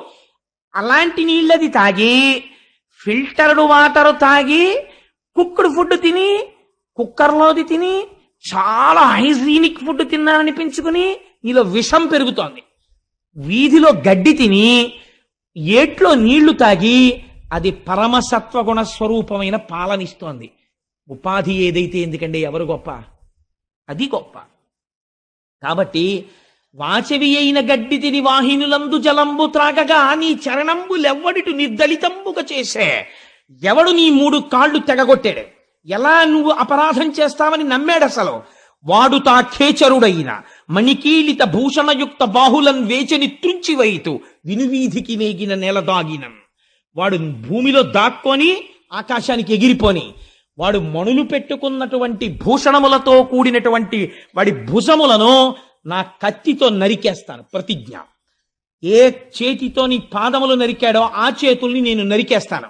అంటే ఇంకా ధర్మ సంస్థాపన కోసము పూనికున్న రాజు ఉన్నాడు భూమి మీద, పరీక్షిత్ వరకు. ఈ మాట అనగానే అక్కడ ఉన్నటువంటి ఆ వృషభము, ఆ గోవు, అవి రెండు వాటి స్వరూపమును చూసి పరీక్షిత్ గుర్తుపట్టాడు. అమ్మా, నువ్వు ధరణిదేవివి, ఆయన ధర్మము. మీ ఇద్దరూ ఇలా అయిపోయినందుకు నేను శోకిస్తున్నాను. కానీ ఎవడు ఇలా ఈ పాదములు తెగగొట్టాడని అడిగాడు. అడిగితే వీళ్ళు చెప్పకముందే ఆవిడంది ఎంత గొప్పగా మాట్లాడిందో చూడండి. కొందరు కాలం అన్నారయ్యా, కొందరు కర్మ అన్నారు, ఇది యుగ సంధి అన్నారు, ఇది యుగ లక్షణం అన్నారు, ఏవేవో కారణాలు చెప్పారు. నా కాళ్ళు మాత్రం తెగిపోయాయి అన్నారు. అంటే ఆయన అటు ఇటు చూస్తున్నాడు. ఇప్పటి వరకు నృపాకారంతో ఉన్నవాడు ఒకడున్నాడు చూశారా, వాడు గభేల్న వెళ్ళి పరీక్షిత్ పాదాల మీద పడిపోయాడు. పడిపోయే, అయ్యా నన్ను రక్షించండి, తప్పైపోయింది, నేనే నరికేశానా 3 పాదాలు అన్నాడు. అంటే ఇప్పుడు ధర్మము యొక్క 3 పాదములను ఎవరు నరకగలిగారు? కలి వలన పోయి. కలి తెంపలేదు, కలి మీలోకి వస్తే మీ చేత తెంపించేస్తాడు ధర్మాన్ని. కాబట్టి ఇప్పుడు కలి ప్రవేశం జరిగినది. కానీ స్థిరముగా నేను ఉంచుకోలేకపోతున్నాను. ఒక మాట చెప్పాడు, నా తప్పు కాదు, ఇది కలియుగం, నేను రావాలి, అందుకే ఈశ్వరుడు వెళ్ళిపోయాడు, నేను వచ్చాను.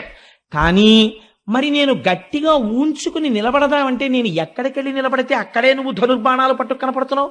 మరి ఎలా? ఇలా అయితే నేను ఉండడం కష్టం కదా. మరి కలియుగంలో కలిని ప్రవేశించాలి కదా. అందుకని నువ్వు నాకు ఒక అవకాశం ఇయ్యి, నువ్వు ఫలానా చోట ఉండు అని చెప్పు, నేను అక్కడ ఉంటాను.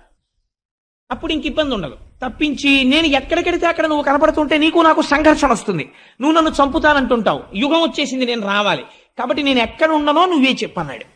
అంటే ఎంత గొప్ప మాట చెప్పాడో చూడండి. పరీక్షిత్ అన్నాడు, నీకు 4 స్థానాలు ఇస్తాను, నువ్వు అక్కడే ఉండు అన్నాడు. ఎక్కడ ఉండమంటావు అని అడిగాడు. మొట్టమొదట పరీక్షిత్ చెప్పిన స్థానం ఏదో తెలుసా అండి? జూదశాల యందు నీవు ఉండవచ్చు. రెండవది ఎక్కడ ఉండనన్నాడు, పానశాల యందు నువ్వు ఉండవచ్చు. ఎక్కడెక్కడ ఈ మత్తు గొలిపేటటువంటి పదార్థములను త్రాగుతారో అక్కడ నువ్వు ఉండవచ్చు. మూడవది స్వేచ్ఛావిహరిణులై, ధర్మమునకు కట్టబడని ఆచార భ్రష్టులైన స్త్రీల యొద్ద నువ్వు ఉండవచ్చు. 4వది ఎక్కడ ఉండవచ్చు, జీవహింస జరిగేటటువంటి ప్రదేశముల యందు నీవు ఉండవచ్చు. 4 ప్రదేశాలు నీకు ఇచ్చానన్నాడు. ఇప్పుడు మీరు పురాణంగా నేను దీన్ని ఈ మాట చెప్పి నేను దాటేశాను అనుకోండి, మీరు నా చొక్కా ఏం పట్టుకోరు, పాపవాడికి అదే వచ్చు అని చెప్పాడు, పాపవాడి జోలికి ఎందుకు మనకు వదిలేస్తారు నన్ను. కానీ మీరు నాకు ఒక విషయం చెప్పండి, కలికి ఈ 4 ప్లేసెస్ ఇస్తే ఏమిటి కలిసి వచ్చిందండి పరీక్షిత్తుకి? అసలు నువ్వు రావద్దురా అనాలి, కానీ ఈ 4 స్థానాలు నీకు ఇచ్చానన్నాడు కదా, ఈ 4 స్థానాలు ఇచ్చాడు అనుకోండి, కలి వెళ్ళి జూదం షాపులో పేక ముక్కలు ఇస్తాడా, లేకపోతే ఈ మత్తు పదార్థాన్ని అమ్మేటటువంటి చోటుకి వెళ్ళి షాప్ పెట్టుకుంటాడా, లేకపోతే జీవహింస తను చేస్తాడా, మిమ్మల్ని ఎలా పాడు చేస్తాడు కలి? ఇది మీరు విశ్లేషణ చెయ్యాలి. ఎలా పాడు చేస్తాడు అంటే దాని ఫలితములు చెప్పారు. జూదశాలయందు ఏమి జరుగుతుంది? అసత్యము ప్రబలుతుంది. ఎలా అని మీరు నన్ను అడగచ్చు. మీరు కావాలంటే లోకమునందు పోకడ మీరు గమనించే ఉంటారు. మీరు గుడికి వెళ్ళేవాడు ఏమన్నా ఒకసారి నేను శివాలయానికి వెళ్ళి ప్రదక్షిణం చేసి వచ్చేస్తానండి అంటాడు. లేదు ఇంకా సినిమాకి వెళ్ళేవాడు అనుకోండి, ఏమండి ఏమనుకోకండి సినిమాకి వెళ్తున్నానంటాడు. ఇంకా పోని 10 మంది పరిహాసం ఆడాలండి. అదేంటి ఆఫీసర్ గారి దగ్గరికి వెళ్ళి, సార్ నాకు కొత్తగా పెళ్ళయిందండి, 16 రోజుల పండగ, ఎస్ఆర్ఎం గారి ఇన్స్పెక్షన్ జడ్ఎం గారి ఇన్స్పెక్షన్ అంటున్నారు, మా అత్తారు బాధపడతారు సార్, అందుకని 16 రోజుల పండగకి వెళ్ళాలంటే ఓ చిరునవ్వు నవ్వేసి ఆఫీసర్ గారు గ్రాంట్ చేసేయచ్చు. అది కూడా నోటితో చెప్పుకుంటాడు నేను వెళ్ళాలండి అని. కానీ ప్యాక ఆడుకోవడానికి వెళ్తున్నానండి అని చెప్తాడండి ఎవడైనా? చెప్పడు. మర్యాద పోతుందని తెలుసు వాడికి. అందుకని ఏం చెప్తాడు? అబ్బాయి ఏం లేదండి మా ఫ్రెండ్ ఇంటికి వెళ్ళొస్తాను మాస్టారు అని వెళ్ళిపోతాడు. లేకపోతే దానికి అందమైన పేరు ఎట్టుకుంటారు. దాన్ని నేను ఎందుకు చెప్పాలి కానీ ఇంగ్లీష్లో అయితే సితో ప్రారంభమై బీతో పూర్తి అయిపోయేటటువంటి 4 అక్షరాల సంస్థను ఒక దాన్ని పెట్టుకుంటారు. పెట్టుకుని అలా చెప్పుకోవడానికి సిగ్గేది, అందుకని అక్కడికి వెడుతున్నామని చెప్పుకుంటారు అని వెళ్ళిపోతారు. వెళ్ళిపోతే సాధారణంగా ఏమనుకుంటారంటే వీళ్ళందరూ లోపల కూర్చుని ఏదో దేవకార్యం నిర్వహిస్తున్నారు అనుకుంటారు. ఏం ఉండదు, అక్కడ బూడిద ఆడుకుంటూ ఉంటారు వీళ్ళందరూ. చాలా నిశ్శబ్దంగా ఐశ్వర్యం వెళ్ళిపోతుంది అక్కడ. అది కలిస్థానం. అందుకని అసత్యం ప్రారంభమవుతుంది. ఎందుకో తెలుసా అండి? సత్యమేవేశ్వరో లోకే సత్యం పద్మాశ్రితా సదా సత్య మూలాని సర్వాణి సత్యాన్నాస్తి పరమం పదం. సత్యాన్ని ఆశ్రయించి లక్ష్మి ఉంటుంది. అసత్యం పలకగానే లక్ష్మి వెళ్ళిపోవడం మొదలైపోతుంది. అక్కడ ఏమవుతుంది? అసత్యమే చెప్పాలి. కాబట్టి ఏం చేస్తాడు? ప్రారంభం అసత్యం, తీరా వెళ్ళిన తర్వాత 3 గంటలు కూర్చుని ఇంటికి వస్తాడు. పాపం భార్య అలా కూర్చుంటుంది. ఏమండి ఇంతసేపు ఎక్కడికి వెళ్ళారండి అంటుంది. కోటేశ్వరరావు ఉపన్యాసానికి వెళ్ళానే, రోజు తప్పకుండా రండి రండి రండి రండి, మీరు రాకపోతే నేను చెప్పలేకపోతున్నాను అంటున్నాడు, అందుకని వెళ్ళానంటాడు. కాబట్టి ఏమైపోయింది? అక్కడ అసత్యం. అసలు ఆ కోటేశ్వరరావు అలా అడగను లేదు. నాకు ఒక తమాషా ఆయన మాట ఒకటి వినపడుతుంటుంది ప్రపంచంలో. నాకు ఎక్కడ నవ్వు వస్తుందంటే ఒక్కొక్కరు నాకు కనపడంటుంటారు, కోటేశ్వరరావు మీ ఉపన్యాసాలకి రాలేకపోయానండి ఏమనుకోకండి అంటారు.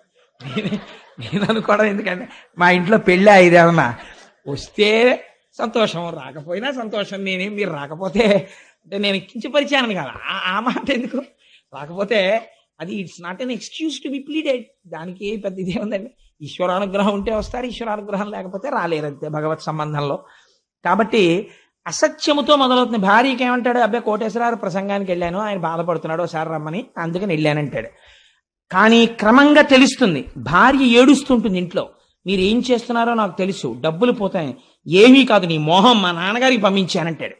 బుకాయిస్తాడు. భార్య కదా డబాయిస్తాడు. పిల్లలకి తెలిసిపోతుంది. పిల్లాడు అంటాడు, నాన్న నువ్వు పేకాట ఆడుతున్నావా అంటాడు. లాగి లెంపకాయ కొడతావు, నోర్మొయ్యి, నీకెవడు చెప్పాడు రా అని క్రౌర్యంతో లెంపకాయ కొడతాడు. మొత్తం అసత్యం. ఎక్కడ? జూదశాలలోంచి ఏ రూపంలో కలి ప్రవహిస్తున్నాడు? అసత్య రూపంలో వస్తున్నాడు. కాబట్టి భ్రష్టత్వం వచ్చేసిందంతే. రెండవదేది పానశాల. తాగగానే పోయేదేది? యుక్తాయుక్త విచక్షణ పోయి మదము ప్రవేశిస్తుంది. ఎంత అతివాగుడు మొదలైపోతుందో. అప్పటి వరకు చాలా సౌమ్యంగా ఉంటాడండి. శుకపిక బకరవములు ప్రారంభమైపోతాయి. ఇంకా ఉచ్చేసుకున్నాడో ఒక వెర్రి ధైర్యం వస్తుందో ఏమో, నాకు స్వానుభవం లేదు. ఇంకా ఒక వెర్రివాగుడు మొదలెట్టేస్తాడంతే. ఎందుకంటే నేను ఒక రోజున రైల్లో చూశాను, నాతో వచ్చిన వాళ్ళు చూశారు. ఆ రోజున హైదరాబాద్ వచ్చిన వాళ్ళు నాతో, తుకారాం శర్మ గారు, ఆ తర్వాత కృష్ణప్రసాద్ గారు, వీళ్ళందరూ ఆ రోజున హైదరాబాద్ వెళ్ళాం. మేము వెళ్ళినప్పుడు ఒక ఆయన పీకల మొయ్య తాగేసి పాపం 2 బిడ్డలతో ఎక్కిన ఒక స్త్రీని వేధించాడు. నిజంగా సెల్ ఫోన్ ఎవరికో కొట్టేసి ఆవిడికి ఇచ్చి మాట్లాడమన్నాం, ఆ పిల్లలకి ఇచ్చి మాట్లాడమన్నాం. నాకు టిఫిన్ తీసుకొచ్చిన వాళ్ళు పక్క కంపార్ట్మెంట్ లో ఉన్నారు. వాళ్ళు కోటేశ్వరరావు టిఫిన్కి రెండని కబురు చేశారు. నేను లేవబోతుంటే అన్నయ్య అని ఆవిడ కబుక్కుని పట్టుకుంది. నేను తెల్లబోయాను. అదేంటి ఈ సంబంధం ఎక్కడిది, ఈవిడ ఎవరో నాకు తెలియదే అనుకున్నాను. మీరెవరమ్మా అన్నాను. అంటే అన్నయ్య అన్నయ్య మాట్లాడాలన్నయ్య అని. నేను ఇలా రాగానే, అన్నయ్య మీరు వెళ్ళిపోతే వీడు ఏం చేస్తాడో నేను దిగిపోదాం అనుకుంటున్నాను రాజమండ్రిలో, భయం వేస్తోంది అన్నయ్య, మీరు కూడా ఎవరు లేరు, నేను ఒక్కడనే ఉన్నాను అక్కడ, అన్నయ్య మీరు వెళ్ళకండి అన్నయ్య అంది. అప్పుడు నేను, అమ్మ మీరేం భయపడకండి అని టిఫిన్ కోసమని మళ్ళీ కబురు వచ్చింది, వీడు ఇంకా రాడేమిటని. అలా కాదు, మీరే ఇక్కడికి రండి, ఇక్కడ తిందాం అని వీళ్లతో మెల్లిగా మాట్లాడి, అదేంటి చెల్లాయి నువ్వు వెళ్ళి అక్కడ పడుకో అని చెప్పేసి ఈ 3 బెర్తుల్లో ఉన్న వాళ్ళల్లో ఒకళ్ళ దగ్గరికి ఈవిడ్ని పంపించి వాడిని ఇక్కడ తెచ్చి పడుకోవాల్సి వచ్చింది. ఎంత దారుణం అండి! తెల్లవారి లేచేటప్పటికీ మీరు నమ్ముతారా? ఆయనంత పెద్ద మనిషి లేడు. ఎంత పెద్ద మనిషో ఆవిడ వచ్చి ఎదురుగుండా కూర్చుంది. అన్నాడు విచిత్రం, సికింద్రాబాద్లో దిగిపోయే ముందు, sister I'm very sorry for what has happened, I'm not in my own mood. నేను రాత్రి లిక్కర్ తీసుకున్నానమ్మా, నన్ను మన్నించి అన్నాడు. మదోన్మత్తుడయ్యాడు. ఆ సమయంలో అతను ఏమైనా చేసేస్తాడు. అతనికి తెలియదు ఈ మదం ఎక్కడి నుంచి వచ్చింది. నువ్వు సేవించకూడనిది సేవించి నీ అంత నువ్వు రాక్షసుడు అయిపోతున్నావు. ఈశ్వరుడు ఇచ్చినటువంటి దైవత్వాన్ని నాశనం చేసుకుంటున్నావు. ఇక్కడ ఈశ్వరుడు ఉన్నాడు. నువ్వు పూజ చేయకపోతే పీడాపోయేది. సారా పట్టుకెళ్ళి శివలింగం మీద మీరు పోస్తారండి. ఈశ్వరుడు హం వైశ్వానరో భూత్వా ప్రాణినాం దేహమాశ్రిత, ఆయన మీద నువ్వు పొయ్యొచ్చా? ఆయన మీద నువ్వు పోస్తున్నావు. పోస్తే ఏమొస్తుంది? ఈశ్వరుని యొక్క దయ ప్రసరించదు, ఈశ్వరుని యొక్క ఆగ్రహము ప్రకటితమవుతుంది. ఏ రూపంలో? మదోన్మత్తుడు అవుతావు. ఆ మదం నిన్ను భ్రష్టుణ్ణి చేసేస్తుంది. అంతే. ఇంటి వీధి ముందుకు వచ్చి పడిపోతావు. మర్నాడు నువ్వు వీధిలోని చెడుతుంటే ఆయనే నిన్న పడిపోయినవాడు వీధిలోని చెప్పుకుంటారు. పీనుగుని దింపినట్టు రిక్షాలు దింపి తీసుకెడుతుంటారు ఇళ్లలోకి, సంకల కింద చేతులేసి. ఎంత దారుణం అండి! ఎందుకు? బతికినట్ట చచ్చినట్ట? దేని వలన? కేవలం నీ నాడీ మండలకి ఉత్ప్రేరకం కోసమని మనుష్యుడవై పుట్టి 10 మందికి చెప్పవలసిన వాడివి. బిడ్డలు పెళ్లిళ్లకు వచ్చేసినటువంటి స్థితిలో నువ్వు ప్రవర్తించవలసినటువంటి ప్రవర్తన ఇది. కలి ఎలా రాగలడో మద రూపంలో వస్తాడు మధ్యశాల నుంచి. అందుకని నువ్వు పానశాల ఎందు ఉండవచ్చు. ఏమిటి ధైర్యం పరీక్షిత్తుకి? తన వాళ్ళెవరు అసలు అక్కడికి వెళ్ళరు. కాబట్టి నువ్వు పానశాల ఎందు ఉండవచ్చు. 3వదేది? స్వేచ్ఛా విహరిణి అయిన స్త్రీ. నేను ఎంత తక్కువ మాట్లాడితే అంత మంచిది దాని గురించి, అందుకని నేను అసలు ఆ ప్రస్తావన చేయను. 4వది, ఎందుకంటే ఒక పూజ్య భావనతో చూడ్డానికి అలవాటు పడి ఒక లలితా సహస్రం చెప్పి, ఒక సౌందర్యలహరి చెప్పి, స్త్రీ అనబడేటటువంటి ఒక పేరు యందు ఆడది అన్నదాని యందు అమ్మతనాన్ని చూసి ఒక గౌరవం పెంచుకున్నవాడు పురాణ వ్యాఖ్యానం కోసం కూడా తక్కువ చేసి మాట్లాడడం అనవసరం. నేను చేయకపోయినంత మాత్రం చేత మీరు అర్థం చేసుకోలేని వాళ్ళు కారు. అందుకని నేను దాన్ని పరిహరిస్తాను.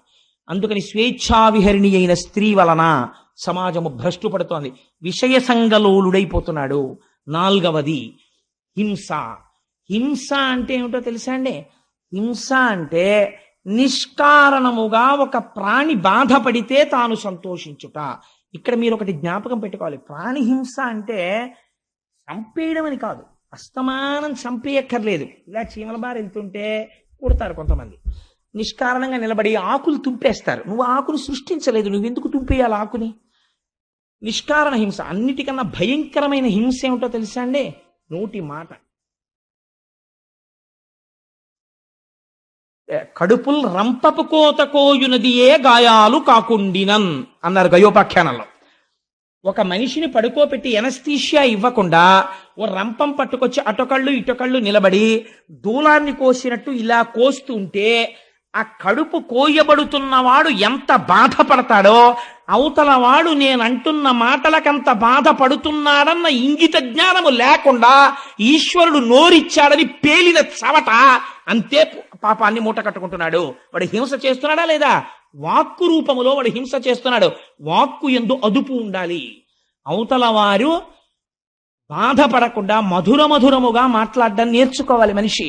ప్రయత్నపూర్వకంగా అభ్యసించకపోతే మాట యందు కాఠిన్యం అలవాటైపోతుంది.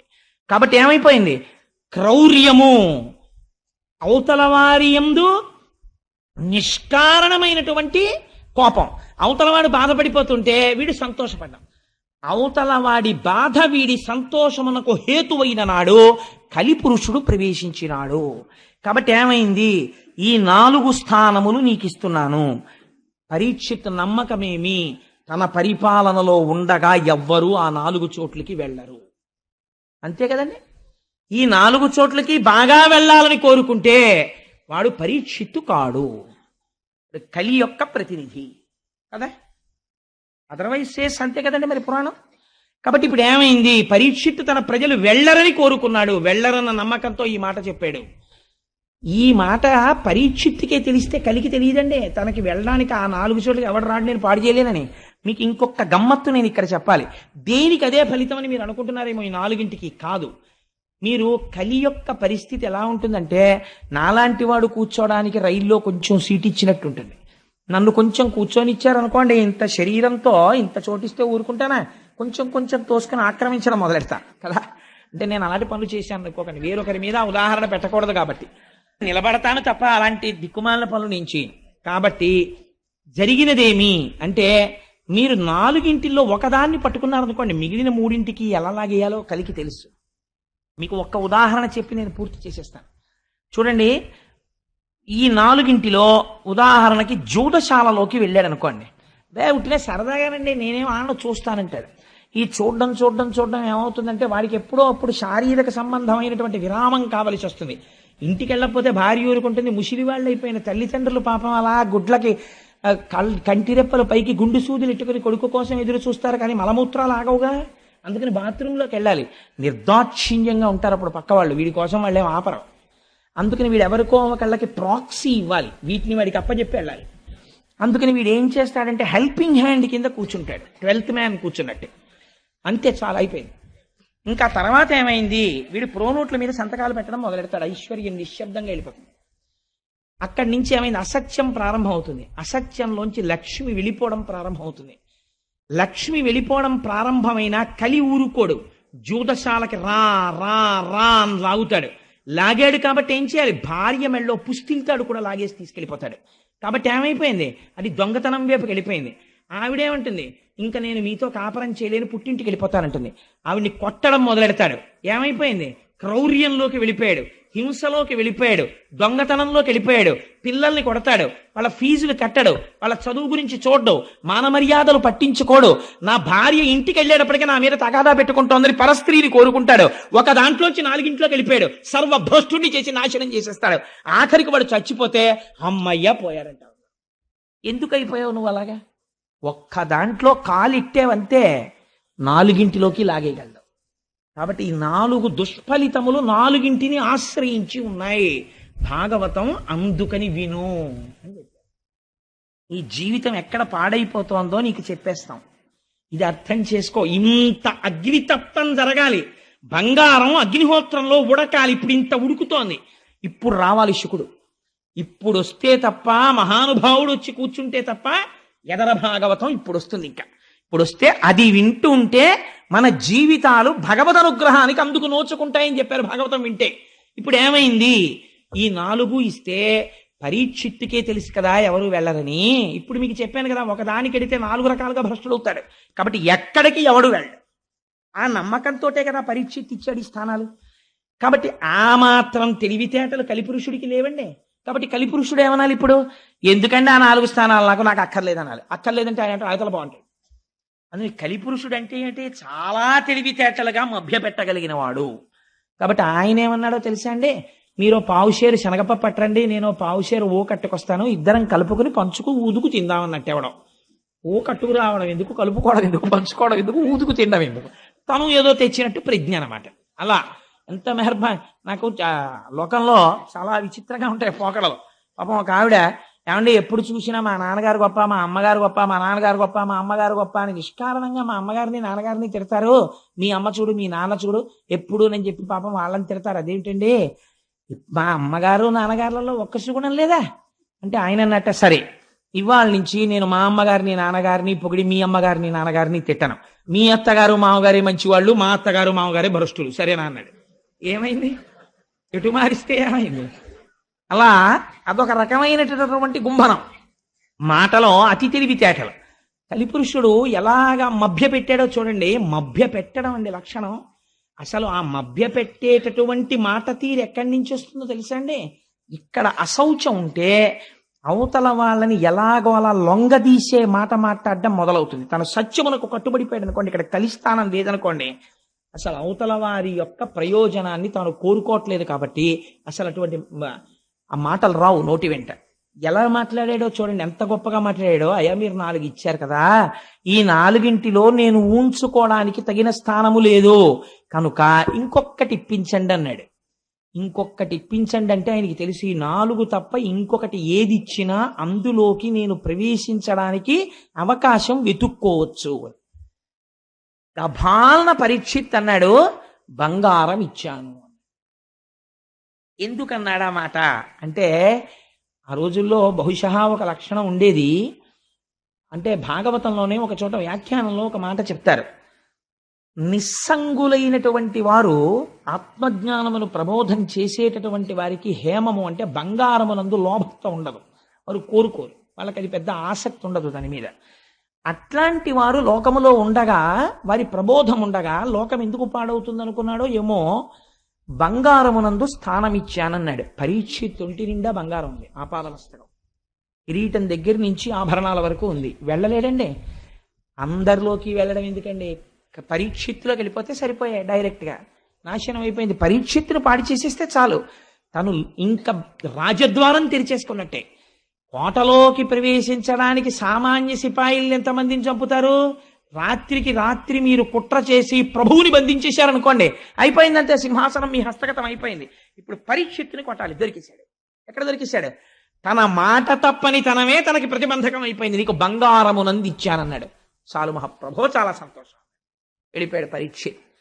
ఇంటికి వెళ్ళాడు. కోరిక పుట్టింది, వేటకెడితే బాగుండనిపించింది. ఎందుకని? ఒంటి మీద బంగారం ఉంది కాబట్టి పుట్టేసింది, అంతే. కలి ప్రవేశం జరిగిపోయింది. వేటకెడదామనిపించింది. అనిపించి ఆ వేట కోసమని బయలుదేరాడు. బయలుదేరితే అనేక మృగములను వేటాడాడు. ఎందుకు వేటాడడం అంటే, కలి యొక్క అంశలలో తానిచ్చిన వేరొక స్థానములోకి వచ్చేసాడు బంగారంలోంచి. ఇప్పుడు పరీక్షిత్ ఎలా మీకు చెప్పాను కదా, ఒక దాంట్లోకి వస్తే చాలు, మిగిలినవన్నీ వచ్చేసి నాశనం అయిపోతాడు. ఇప్పుడు బంగారం ఉంది ఒంటి మీద, వచ్చాడు కలి. కాబట్టి ఇప్పుడు ఏమైంది? జీవహింస చెయ్యాలన్న కోరిక పుట్టింది. వేటకి ప్రభువు ఎప్పుడు ఎడతాడు అంటే, సాధారణంగా ఎప్పుడు ఎడతాడంటే, జానపదులు వచ్చి అయ్యా క్రూర మృగాల సంఖ్య పెరిగిపోయిందండి అంటే, ఊరు మీదకి రావడానికి భయపడే రీతిలో దండుగా వెళ్ళి, రాజు అందుకే పెద్ద పరివారంతో పెడతాడు. కనుమ పండగకి వెంకటేశ్వర స్వామి వారు పెడతారు వేటకి. మేము చూసాం, వెళ్ళిన వాళ్ళం. అలా ఆ వేటకి వెళ్ళి కొన్ని క్రూర మృగాల్ని వేటాడతాడు. అలా వెళ్ళాలి, అంతేకాని ఆ జంతువుల్ని చంపడం సరదాగా వెళ్ళకూడదు. అలాంటి ఆలోచన పుట్టింది, చంపుదాం అని. ఇప్పుడు ఏం చేశాడు? వేటకెళ్ళాడు. ఇప్పుడు ఏమైంది? ఇంకో స్థానంలోకి వెళ్ళాడు. జీవహింసలోకి నిష్కారణ క్రౌర్యం ప్రవేశించింది. బయలుదేరి వేటకెళ్ళాడు. వేటకెళ్ళిన వాడు ఏం చేశాడు? వేటాడాడు కాబట్టి ఆయనకి ఆకలేసింది, దప్పిక కలిగింది. ఆకలి దప్పిక కలిగితే ఎక్కడికి వెళ్ళాలి? ఎక్కడికి వెళ్ళాలో అక్కడికి వెళ్ళాలి. నాకు బాగా ఆకలేసింది అనుకోండి, కనీసం ఈ ఊళ్ళో మనకు ఎవరు తెలియరా అనుకుంటే ఏం చేయాలి? హోటల్కి వెళ్ళి, అయ్యా ఏమున్నాయండి అని అడిగో, ఇడ్లీయో మసాలా దోశ ఏదో అడగాలి. అంతేగాని ఓ వెల్డింగ్ షాప్కి వెళ్ళి తినడానికి ఏమైనా ఉన్నాయండి అన్న నోరు తెరిచి పెడతానంటే ఆర్కి వెల్డింగ్ రాదు. బుద్ధి ఉందే? ఇక్కడ ఇక్కడికి వచ్చి ఏమైనా తినడానికి ఉన్నాయా అంటే ఏంటి? ఏదో ఎదురుకుండా హోటల్కి పోయి ఏమైనా ఉంటాయంటారు. ఎక్కడ ఏది దొరుకుతుందో అక్కడికి వెళ్ళాలి. ఆ మాత్రం బుద్ధి లేకపోవడం అంటే ఏమిటంటే, బుద్ధి భ్రంశం అవుతోంది పరీక్షిత్తుకి. లేకపోతే ఆకలేసిన వాడు, నీరు కావలసిన వాడు మహర్షాశ్రమానికి పోవడం ఏమిటి? అక్కడ ఆయన ఏం తపస్సు చేసుకుని వెళ్ళాడు. ఆల్రెడీ ఏమోనండి కొంచెం నీళ్లు దొరుకుతాయేమో అని వెళ్ళాడండి. ఎవరిని అడగాలండి మంచినీళ్ళు దాహం వేస్తే? ఇక్కడ ఎవరన్నా కాస్త తిరుగుతుంటే, ఆ ఆశ్రమంలో ఎక్కడన్నా కుటీరాల్లో ఉన్నవాళ్ళు ఉంటే, అమ్మ కాసిన నీళ్లు పోయిండి అమ్మ దాహం వేస్తోందని అడగాలి. ఎవరి దగ్గరికి వెళ్ళి నించున్నాడో తెలుసా అండి? ఆ నీళ్లు కావాలని అంటే అహంకారము వచ్చినది. ఎవరి దగ్గరికి వెళ్ళాడు అంటే, ఎంత గొప్ప వర్ణన చేశారో తెలుసా అండి వ్యాసుల వారు. ఎగ్జాక్ట్ ట్రాన్స్లేషన్ చేశారంతే పోతన గారు. పలికెడిది భగవతమట పలికించు విభుండు రామభద్రుండట, మీలిత నేత్రుడై మెలగుట చాలించి బాహ్యమున జడిలేక శాంతుడగుచు. ఆయన శమీక మహర్షి. ఎటువంటి స్థితిలో ఉన్నాడు? మెలగుట చాలించి, కదలిక లేదు, మెదలిక లేదు, స్థాణు అయిపోయి ఉన్నాడు. స్థాణు అయిపోయి ఉండడం అంటే ఏమిటి? మీరు ఇప్పుడు ఒక్క విషయం, ఇప్పుడు ఈ మాటల్ని చాలా క్లీశంతో, చాలా గహనమైనటువంటి వర్ణన చేస్తారు. నేను తరచూ ఒక మాట చెప్తుంటాను. ఇప్పుడు ఇలా ఒక చిక్కుడు పాదు పెట్టి, నేను 4 రోజులు చిక్కుడు పాదు పక్కనే కూర్చుని ఇక్కడ ఒక కర్ర పాతాను అనుకోండి, చిక్కుడు పాదు నన్ను ఒక్క నాటికి నమ్మదు, వచ్చి నన్ను అల్లుకోదు, వీడు లేచి వెళ్ళిపోతాడని దానికి తెలుసు. చిక్కుడు పాదు కర్రను అల్లుకుంటుంది. ఎందుకు అల్లుకుంటుందో తెలుసా అంటే, అది కదలదనేది పసిగడుతుంది.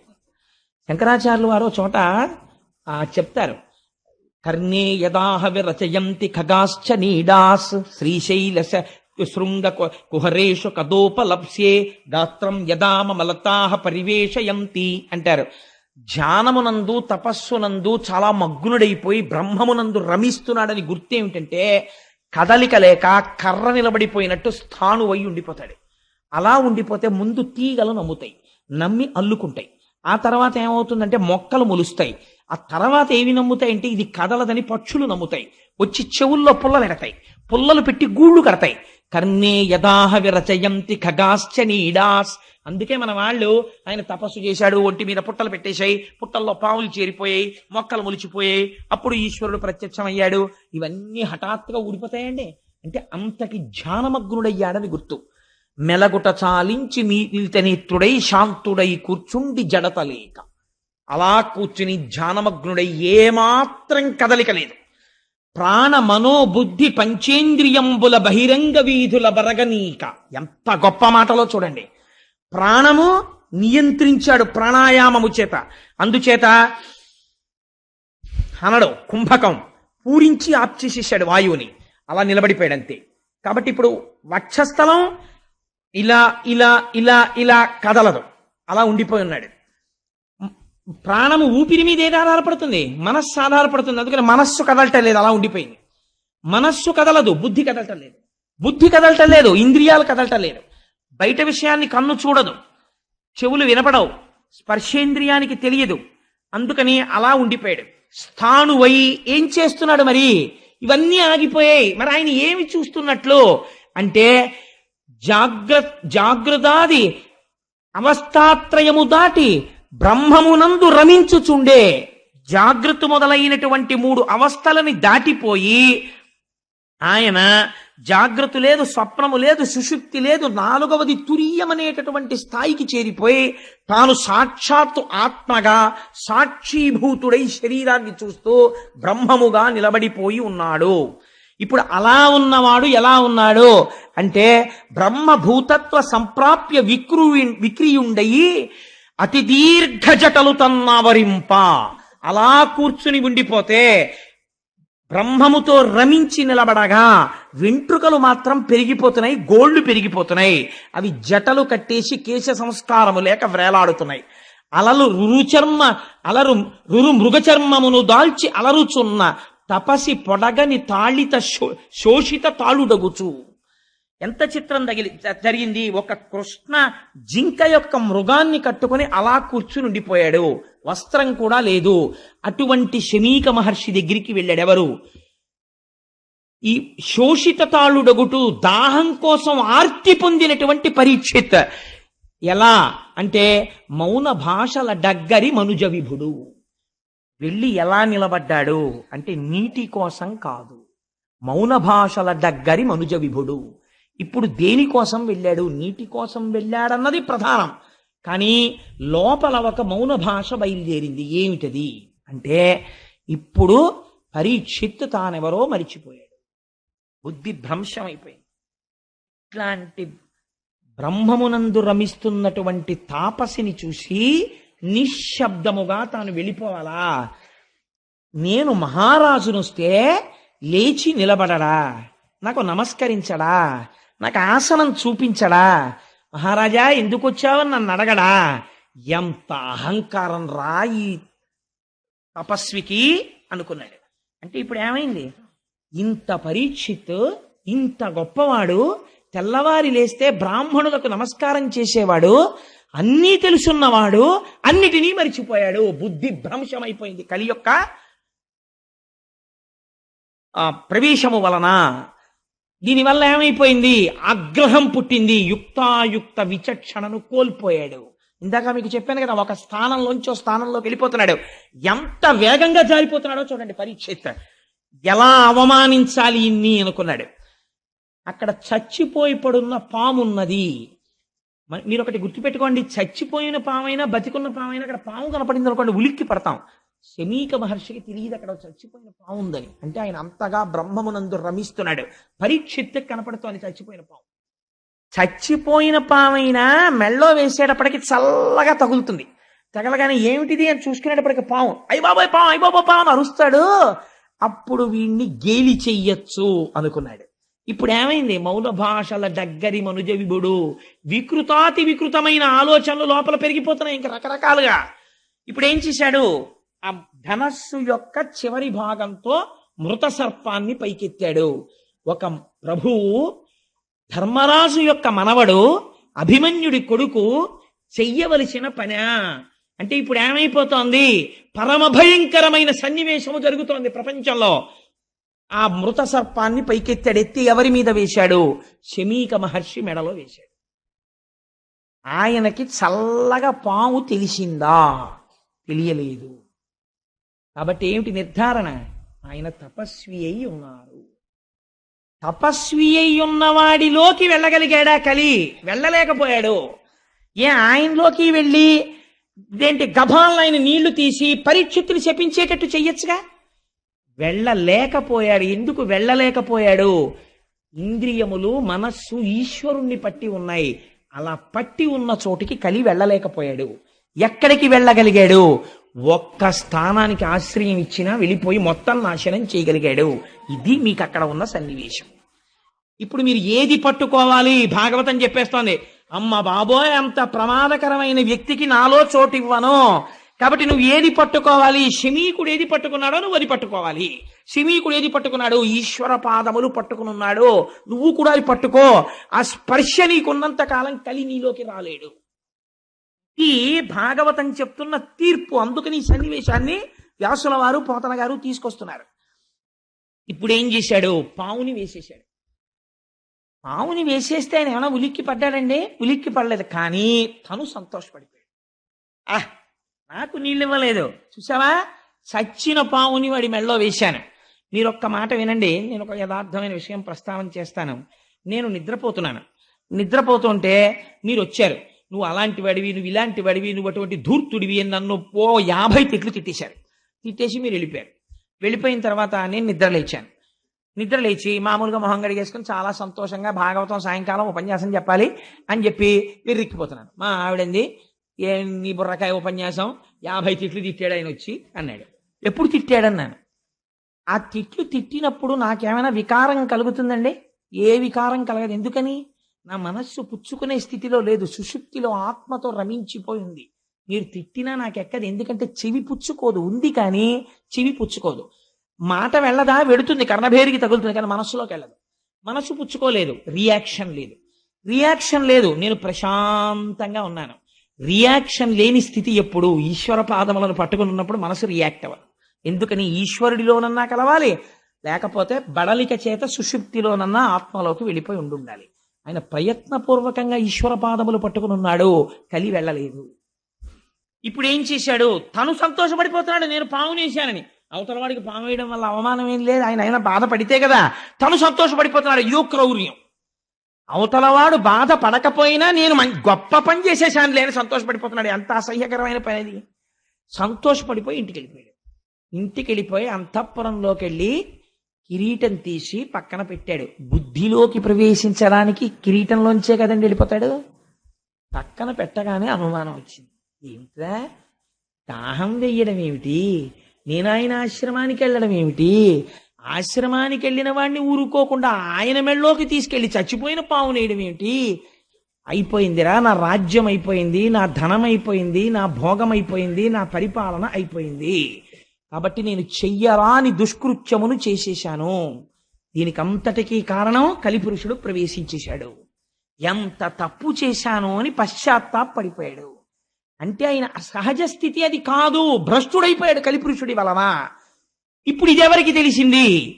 ఆయన చేత ప్రతిస్పందన తేలేకపోయాడు. కానీ ఇది మునికుమారులు చూశారు, చిన్న చిన్న పిల్లలు. వాళ్ళు చూసి పరిగెత్తుకుంటూ వెళ్ళారు. ఎవరి దగ్గరికి వెళ్ళారు? ఆ కౌశికీ నది ఒడ్డున ఆడుకుంటున్నాడు శమీక మహర్షి యొక్క కుమారుడు శృంగి. ఆ పిల్లవాడి దగ్గరికి వెళ్ళాడు. వాడు మహాతపస్వి. వాడి దగ్గరికి వెళ్ళి, ఉరే మీ నాన్నగారు తపస్సు చేసుకుని సమాధిలో ఉండగా ఒక రాజు వచ్చి, ఆ రాజు ఎవరో ఆ పిల్లలకి తెలియదు. అది గమ్మత్తు. ఆయన పేరు తెలియదు వాళ్ళకి. ఒక రాజు వచ్చి ఏదో మాట్లాడాడు, మీ తండ్రి పలకలేదు. కోపంతో చచ్చిపోయిన పావుని ధనస్సుతో ఎత్తి మీ నాన్నగారి మెడలో వేసి వెళ్ళిపోయాడు. వెంటనే ఆయన అన్నాడు, మీరు రాజు అంటున్నారు కదా, రాజు క్షేమంగా రాజ్యమును దేని వలన పరిపాలించగలిగాడు? నా తండ్రి వంటి తపస్వి ఇక్కడ ఉండడం వల్ల రాజు పరిపాలించగలిగాడు. ఒక యజమాని బయట పారేసినటువంటి ఎంగిలి మెతుకులు తిని బలిసినటువంటి కాకి యజమాని తల మీద తంతే ఎంత అకృత్యమో, ఇంటి బయట కూర్చోవలసిన కుక్క యజమాని నివేదనకి సిద్ధం చేసిన ప్రసాదాన్ని ఇంట్లో కలియబడి తింటే ఎంత అపచారమో, బయట ఎక్కడో నిలబడి దానం అడగకుండా, ధర్మం అడగకుండా, ఒకటి అడగకుండా జింక చర్మం కట్టుకుని సమాధిమగ్నుడైన నా తండ్రి మెడలో పాము వేశాడా, మృత సర్పాన్ని వేశాడా అని వెంటనే కౌశికీ నది జలాల్ని చేత్తో పట్టుకున్నాడు. ఓడక వింటి కోపున మృతోరగమున్ కొని తెచ్చి మారుమాటాడకయున్న మజ్జనకు అంశతలంబున పెట్టి దుర్మత క్రీడ చెరించు రాజు హరకేశువులడ్డిననైనా చచ్చుపోనేటి కేడవనాడు ఫణీంద్రు విషానల హేతి సమ్మతిన్. అంతే, శాపం ఇచ్చేశాడు. ఆ నీళ్లు పట్టుకుని ఒక్క మాట అన్నాడంతే. ఓడక వింటి కోపున మృతోరగమున్ కొని తెచ్చి, చేతిలో ఉంది కదా ధనస్సు అని చెప్పి చెయ్యకూడని పని చేశాడు. ఎంత మాట అన్నాడో చూడండి. దేనికి ధనస్సు చేతిలో? అమాయకులైన ప్రజల్ని రక్షించడానికి చేతపట్టాడు. కానీ ఇవాళ చేతపట్టిన ధనస్సుతో అకృత్యాన్ని చేశాడు. ఓడక వింటి కోపున మృతోరగమున్ కొని తెచ్చి మారుమాటాడకయున్న మజ్జనకు అంశతలంబున పెట్టి, కనీసం ఎదురు తిరిగి ఒక మాట మాట్లాడలేదే అవమానించాడనడానికి.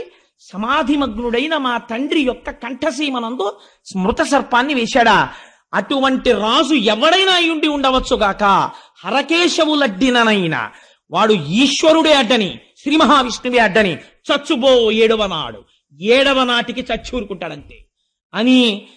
ఎలా చచ్చిపోతాడు? పైగా తక్షక ఫణీంద్ర విషానల హితి సంహతిన్, తక్షకుడనేటటువంటి ఒక మహాసర్పము యొక్క కాటు వలన మరణించుగాక అని ఆ నీళ్లు విడిచిపెట్టేసి తిరిగి ఆశ్రమానికి వచ్చేశాడు. తిరిగి వాళ్ళ నాతో కొద్దిగా సహకరించండి, శుకమహర్షిని ప్రవేశపెట్టి పూర్తి చేద్దాం.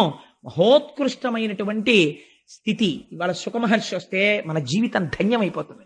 నేను శుకుల్ని ప్రవేశపెట్టాలని ప్రయత్నం చేస్తున్నాను. ఆశ్రమానికి వచ్చి ఏడుస్తున్నాడు తండ్రి ముందు పడి. తండ్రికి బాహ్యస్మృతి వచ్చింది. అడిగాడు, ఎక్కువ సమయం తీసుకోనమ్మా, ఒక్క 10 నిమిషాలు, సాధ్యమైనంత సంక్షిప్తంగా చెప్పే ప్రయత్నం చేస్తాను. ఆయన అన్నాడు, ఎందుకు ఏడుస్తున్నావు అన్నాడు. అంటే, తండ్రి మీ కంఠమునందు మృత సర్పం ఉన్నది అన్నాడు. తీసి కింద పరేశాడు శమీకుడు. ఎవరు వేశారన్నాడు. నాకు తెలియదు, ఎవరో రాజు వేశాడు. ఆ రాజుని శపించాను నాన్నగారు, నేటికి 7వ రాజు చచ్చిపోవాలని అన్నాడు. వెంటనే మహర్షి అన్నారు, పాపంబు మనకింక ప్రాపించ మనకింక. ఎంత పని చేశావురా, నువ్వు చేసినటువంటి దుష్కర్మ వలన మనకి పాపము సంప్రాప్తించింది. ఎందుకో తెలుసా? రాజు నశించిన రాజ్యమందు నువ్వు రాజు మరణించాలని కోరుకున్నావు. రాజు చచ్చిపోతే కలిపురుషుడు ప్రవేశించని మనస్సులు అలా ఉంటాయి. అపకారి యందు కూడా ఔదార్యంతో ధర్మం మాట్లాడతాడు. మనకింక రాజు నశించిన రాజ్యమందు బలవంతుడగువాడు బలహీనుడగువాని పశు దార హయ సువర్ణాదులను అపహరించు. రాజు అంటే విష్ణు అంశ. విష్ణువు యొక్క అంశతో రాజు పరిపాలిస్తూ ఉంటాడు. నువ్వు రాజుని తొందరగా శపించేశావు. పరీక్షిత్తు వెళ్ళిపోతే ఇంకా మళ్ళీ మనకు అటువంటి పరిపాలకుడు ఎక్కడొస్తాడు? రాజు నశించిపోతే ఏమవుతుందో తెలుసా? బలహీనుడైనటువంటి వాణ్ణి బలవంతుడైనటువంటి వాడు వచ్చి మొత్తి ఏమెత్తుకుపోతాడో తెలుసా? వాడి పశువుల్ని ఎత్తుకుపోతాడు. దారా, ఆఖరికి ఇది యుక్తాయుక్తమా అని చూడకుండా వాడి భార్యని కూడా ఎత్తుకుపోతాడు. హయా, గుర్రాలను ఎత్తుకుపోతాడు. సువర్ణ, ఎత్తుకుపోవట్లేదండి.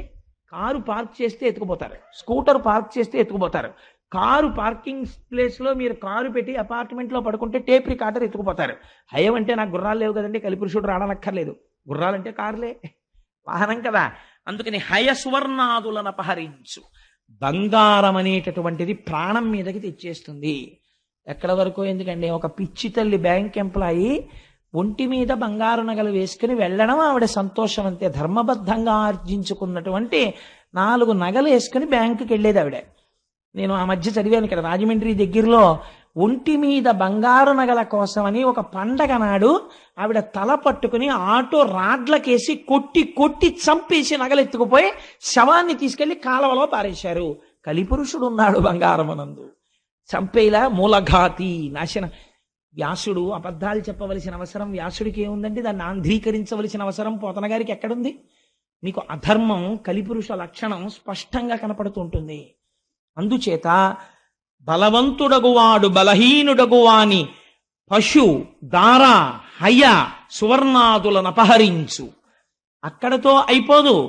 చోర చార జోరా జారాదులు సంచరింతురు. జారత్వం చేసేవాడు సిగ్గు లేకుండా చెప్పుకుంటాడు. అందరూ ఉంటూ ఉండగా రెండో భార్య దగ్గరికి ఎడతాడు, మూడో భార్య దగ్గరికి ఎడతాడు. నాకు ఇద్దరు భార్యలని చెప్పుకుని దుష్ట సంగము వలన మంచివాణ్ణి పాడు చేసేస్తాడు. కాబట్టి ఏమైపోతుంది, అదొక స్టేటస్ సింబల్ అయిపోయినా ఆశ్చర్యం లేని రోజు వచ్చేస్తుంది. కాబట్టి ఎటువంటి స్థితికి వెళ్ళిపోతారు అంటే జార చోరాదులు సంచరింతురు, ప్రజలకు అన్యోన్య కలహంబులతిశయిల్లు. నిష్కారణంగా ప్రజలు దెబ్బలాడుకోవడం మొదలెడతారు, పైన అదుపు చేసేవాళ్ళు లేడు అన్న ధైర్యంతో. కాబట్టి ప్రజలకు అన్యోన్య కలహంబులని అతిశయిల్లు. వైదికంబయ్యున్న వర్ణాశ్రమాచార ధర్మమెల్లయు కూడా తప్పిపోవు. వేదము చెప్పినట్టుగా ఇంతకాలం ఉన్నటువంటి ధర్మం అంతా తప్పిపోతుంది. తప్పిపోగానే ప్రజలు పురుషార్థములలో మొదటి దాన్ని వదిలేస్తారు. ధర్మాన్ని వదిలేసి లోకులిక మీద అర్ధ కామంబులందు సంచరింప. ప్రతి వాడికి డబ్బు కామం, డబ్బు కామం, డబ్బు కామం, ఈ రెండింటిలో తిరగడం మొదలు పెడతాడు. మొదలు పెడితే ధరణి నెల్ల వర్ణాశ్రమాచార ధర్మంబులెల్ల లుప్తమైపోవు. ఎక్కడా వర్ణాశ్రమాచారాలు అనేటటువంటి ఉండవు. మర్కట సారమేయ కులము మేరపుత్ర, కుక్కకి కోతికి కొడుకుట్టినట్టు అయిపోతుందిరా. సమాజం అలా అయిపోతుంది, భ్రష్టం అయిపోతుంది. ఎంత పని చేశావురా, పరీక్షిత్తుని కొట్టి సమాజాన్ని ఇన్ని ప్రమాదాలు తేవడానికే కలి నీ చేత ఇలాంటి శాపం ఇప్పించాడు. నువ్వు క్రోధమునకు వశుడవైపోయావు, ఎటువంటి శాపం ఇచ్చేశావురా, ఎంత పొరపాటు చేసేసావు అన్నాడు. కానీ పరీక్షిత్తుకు అందిపోయింది ఈ వార్త. మహానుభావుడు ఇంక నేటికి 7వ రోజున ఎలాగో శరీరం విడిచిపెట్టేస్తానని, ప్రాయోపవేశం చేస్తానని గంగ ఒడ్డుకెళ్ళి ఆ తూర్పు దిక్కుకి కొసలుండేటట్టుగా దర్భలు పరుచుకుని ప్రాయోపవేశం చేసి ఈశ్వరుడు యందు మనస్సును నిలబెట్టి ఒక మాట అంటాడు. ఎందుకు గంగ ఒడ్డుకి వెళ్ళడం అంటే, అమ్మా అని పిలిచిన నిన్ను పొమ్మా అని ముక్తి కడకు బుత్తువట. లెమ్మా నీ రూపముతో రమ్మా నాకెదురంగ గంగ రమ్యతరంగా అంటాడు. ఎంత గొప్ప పద్యం అంటే నిజంగా పోతన గారికే చెల్లింది గంగ మీద పద్యం రాయడం. అమ్మా అని పిలిచిన నిన్ను ఎవరైనా నీ దగ్గరికి వచ్చి అమ్మా గంగమ్మ అంటేట ఎంత అనుగ్రహిస్తావో తెలుసా. పొమ్మా అని ముక్తి కడకు బుత్తువట. ఇది గంగా స్నానానికి గొప్పతనం. పోరా, ఇది తప్పులు చేస్తే తీసేసాను నీ పాపాలు, పో మోక్షానికి అని పంపించేస్తావుట. అమ్మా నాకు టైం అయిపోయిందమ్మా, శాపం పొందేశాను, లెమ్మా నీ రూపముతో. అమ్మా ఒక్కసారి నాకు దర్శనం ఇవ్వా, లెమ్మా నీ రూపముతో, రమ్మా నాకెదురంగ గంగ రమ్యతరంగా, ఈ తరంగములతో వచ్చి నీలో నన్ను కలిపేసుకోమ్మా అని గంగ ఒడ్డున ప్రాయోపవేశం చేశాడు. ప్రాయోపవేశం చేస్తే పరీక్షిత్, ఎవరు యాగం చేస్తే దేవతలు వచ్చి కూర్చున్నారో అటువంటి మహాపురుషుడు శాపగ్రస్తుడై ప్రాయోపవేశం చేశాడు. ఇప్పుడు ఈ సన్నివేశం చూడడానికి ఎవరు వచ్చారో తెలుసా అండి? గౌతముడు, అగస్త్యుడు, విశ్వామిత్రుడు, వశిష్ఠుడు మొదలైనటువంటి ఋషులందరూ వచ్చేశారు. ఎందుకు ఇది చూడడం? వాళ్ళకైనా సరదాగా ప్రాయోపవేశం చేసి చచ్చిపోతుంటే చూడడం కాదు. పరీక్షిత్ నిర్గమించగానే కలి విజృంభణం ఎలా ప్రారంభమవుతుందో చూస్తున్నారు. ఇంకా ఎంత ఆశ్చర్యం రా! నిన్నటి దాకా స్థానం లేని కలి బంగారం ఇవ్వగానే కొట్టేశాడంతే, మొత్తం ఆక్రమించేస్తున్నాడు. ప్రారంభమైపోయింది రాజ్యంలో ఎక్కడ చూసినా. ఈ ఆశ్చర్యాన్ని చూడ్డానికి ఈశ్వర శాసనం ఎలా ఉంటుందో, ఉత్తర క్షణంలో ఎలా మారిపోతోందో లోకం, పరీక్షిత్ వెళ్ళిపోతున్నాడని, ఇంతటి ధర్మమూర్తి నిర్గమించేస్తున్నాడు అని చూడడానికి అందరూ వచ్చి కూర్చున్నారు. అందరినీ అడుగుతున్నాడు, ఏం చెయ్యని ఇంకా ఈ 7 రోజులు నేను ఏం చేస్తే మోక్షం పొందుతానని. ఆ ఆర్తి ఉన్నవాడు ఇంతటి పని చేసేసాడు. ఎంత చిత్రం చూడండి! ఇంత ధర్మం ఉన్నవాడు ఇంత అధర్మమైన పని చేసేయడమా? కలికి ఇంత అవకాశం ఇస్తే అంత ప్రమాదాన్ని తెచ్చేశాడు. ఇది వాళ్ళందరూ చూడ్డానికి వచ్చిన ఆశ్చర్యం. కాలోహి దురతిక్రమ, అతిక్రమించలేకపోతున్నారు. ఏమీ ఈ చిత్రం! ఇంతటి స్థితిలో కూడా ఈశ్వర పాదములు పట్టుకున్నవాడు మాత్రం చెక్కు చెదరట్లేదు. ఇది చూడ్డానికి వచ్చి వాళ్ళందరూ నిలబడ్డారు. నిలబడితే అక్కడికి ఒక ఆయన వచ్చాడు. 16 సంవత్సరముల వయస్సు, మంచి యవ్వనంలో ఉన్నాడు. నల్లటి జుత్తు, ముఖం మీద చిందరవందరగా పడిపోయింది. ఒక కౌపీనం పెట్టుకుని ఉన్నాడు. చుట్టూ చిన్నపిల్లలందరూ చేరారు. వాళ్లతో హాస్యం ఆడుతున్నాడు. ఏమీ మాట లేదు, మంతి లేదు. నవ్వుతూ సూర్యుడు దిగి భూమండలం మీద నడుస్తున్నాడా అన్నట్టుగా ఒకరు పిలవకపోయినా ఆవు పాలు పితికిన కన్నా కూడా నిలబడనటువంటి శుకుడు తనంత తాను నడిచి వచ్చి నిలబడితే ఆయన తేజస్సు చూసి పొంగిపోయి కృష్ణ భగవానుణ్ణి మా వంశమంతా అర్చించినందుకు నేను వెళ్ళిపోతున్న సమయంలో మార్గం చూపించడానికి నాకు గురువుని పంపాడు కృష్ణ పరమాత్మ అని పొంగిపోయి అర్ఘ్యపాద్యాదులనిచ్చి శుకుడి కాళ్ల మీద పడితే కదిలి వెళ్ళిపోవడం అలవాటున్న శుకుడు కూర్చున్నాడు. 7 రోజులు నీకు చెప్తా, ఏమిటి నీ బాధ చెప్పన్నాడు. శుకబ్రహ్మ వచ్చి కూర్చున్నారు. చాలు, ఇక్కడ వరకు విన్నా. ఇవాళ ఈ శుకబ్రహ్మ ప్రవేశం వింటే భానువారం, విశేషించి మాఘమాసం. మాఘమాసంలో భానువారానికి ఒక విశిష్టత ఉన్నది. అందుకని ఇవాల్టి రోజున శుకుడు వచ్చేయాలని తాపత్రయపడ్డాను. ఆయన్ని తేవడం కోసం ఇంత ప్రయత్నం చేశాం. రేపటి రోజున స్వామివారి యొక్క అవతార విశేషాన్ని అసలు శుకుడు మాట్లాడతాడు. ఇంకా రేపటి నుంచి ఇంకా విందురు గాని ఎలా ఉంటుందో శుకుడు మాట్లాడితే ఇక్కడి నుంచి ముడులు విప్పడం మొదలెడతాడు. ఎలా ఉంటే కలి ఏం చెయ్యలేడో, ఎలా ప్రవర్తించాలో, జీవితాన్ని ఎలా దిద్దుకోవాలో, ఈశ్వరుడు ఎలా వచ్చాడో, భక్తి అంటే ఏమిటో మాట్లాడడం మొదలు పెడతాడు.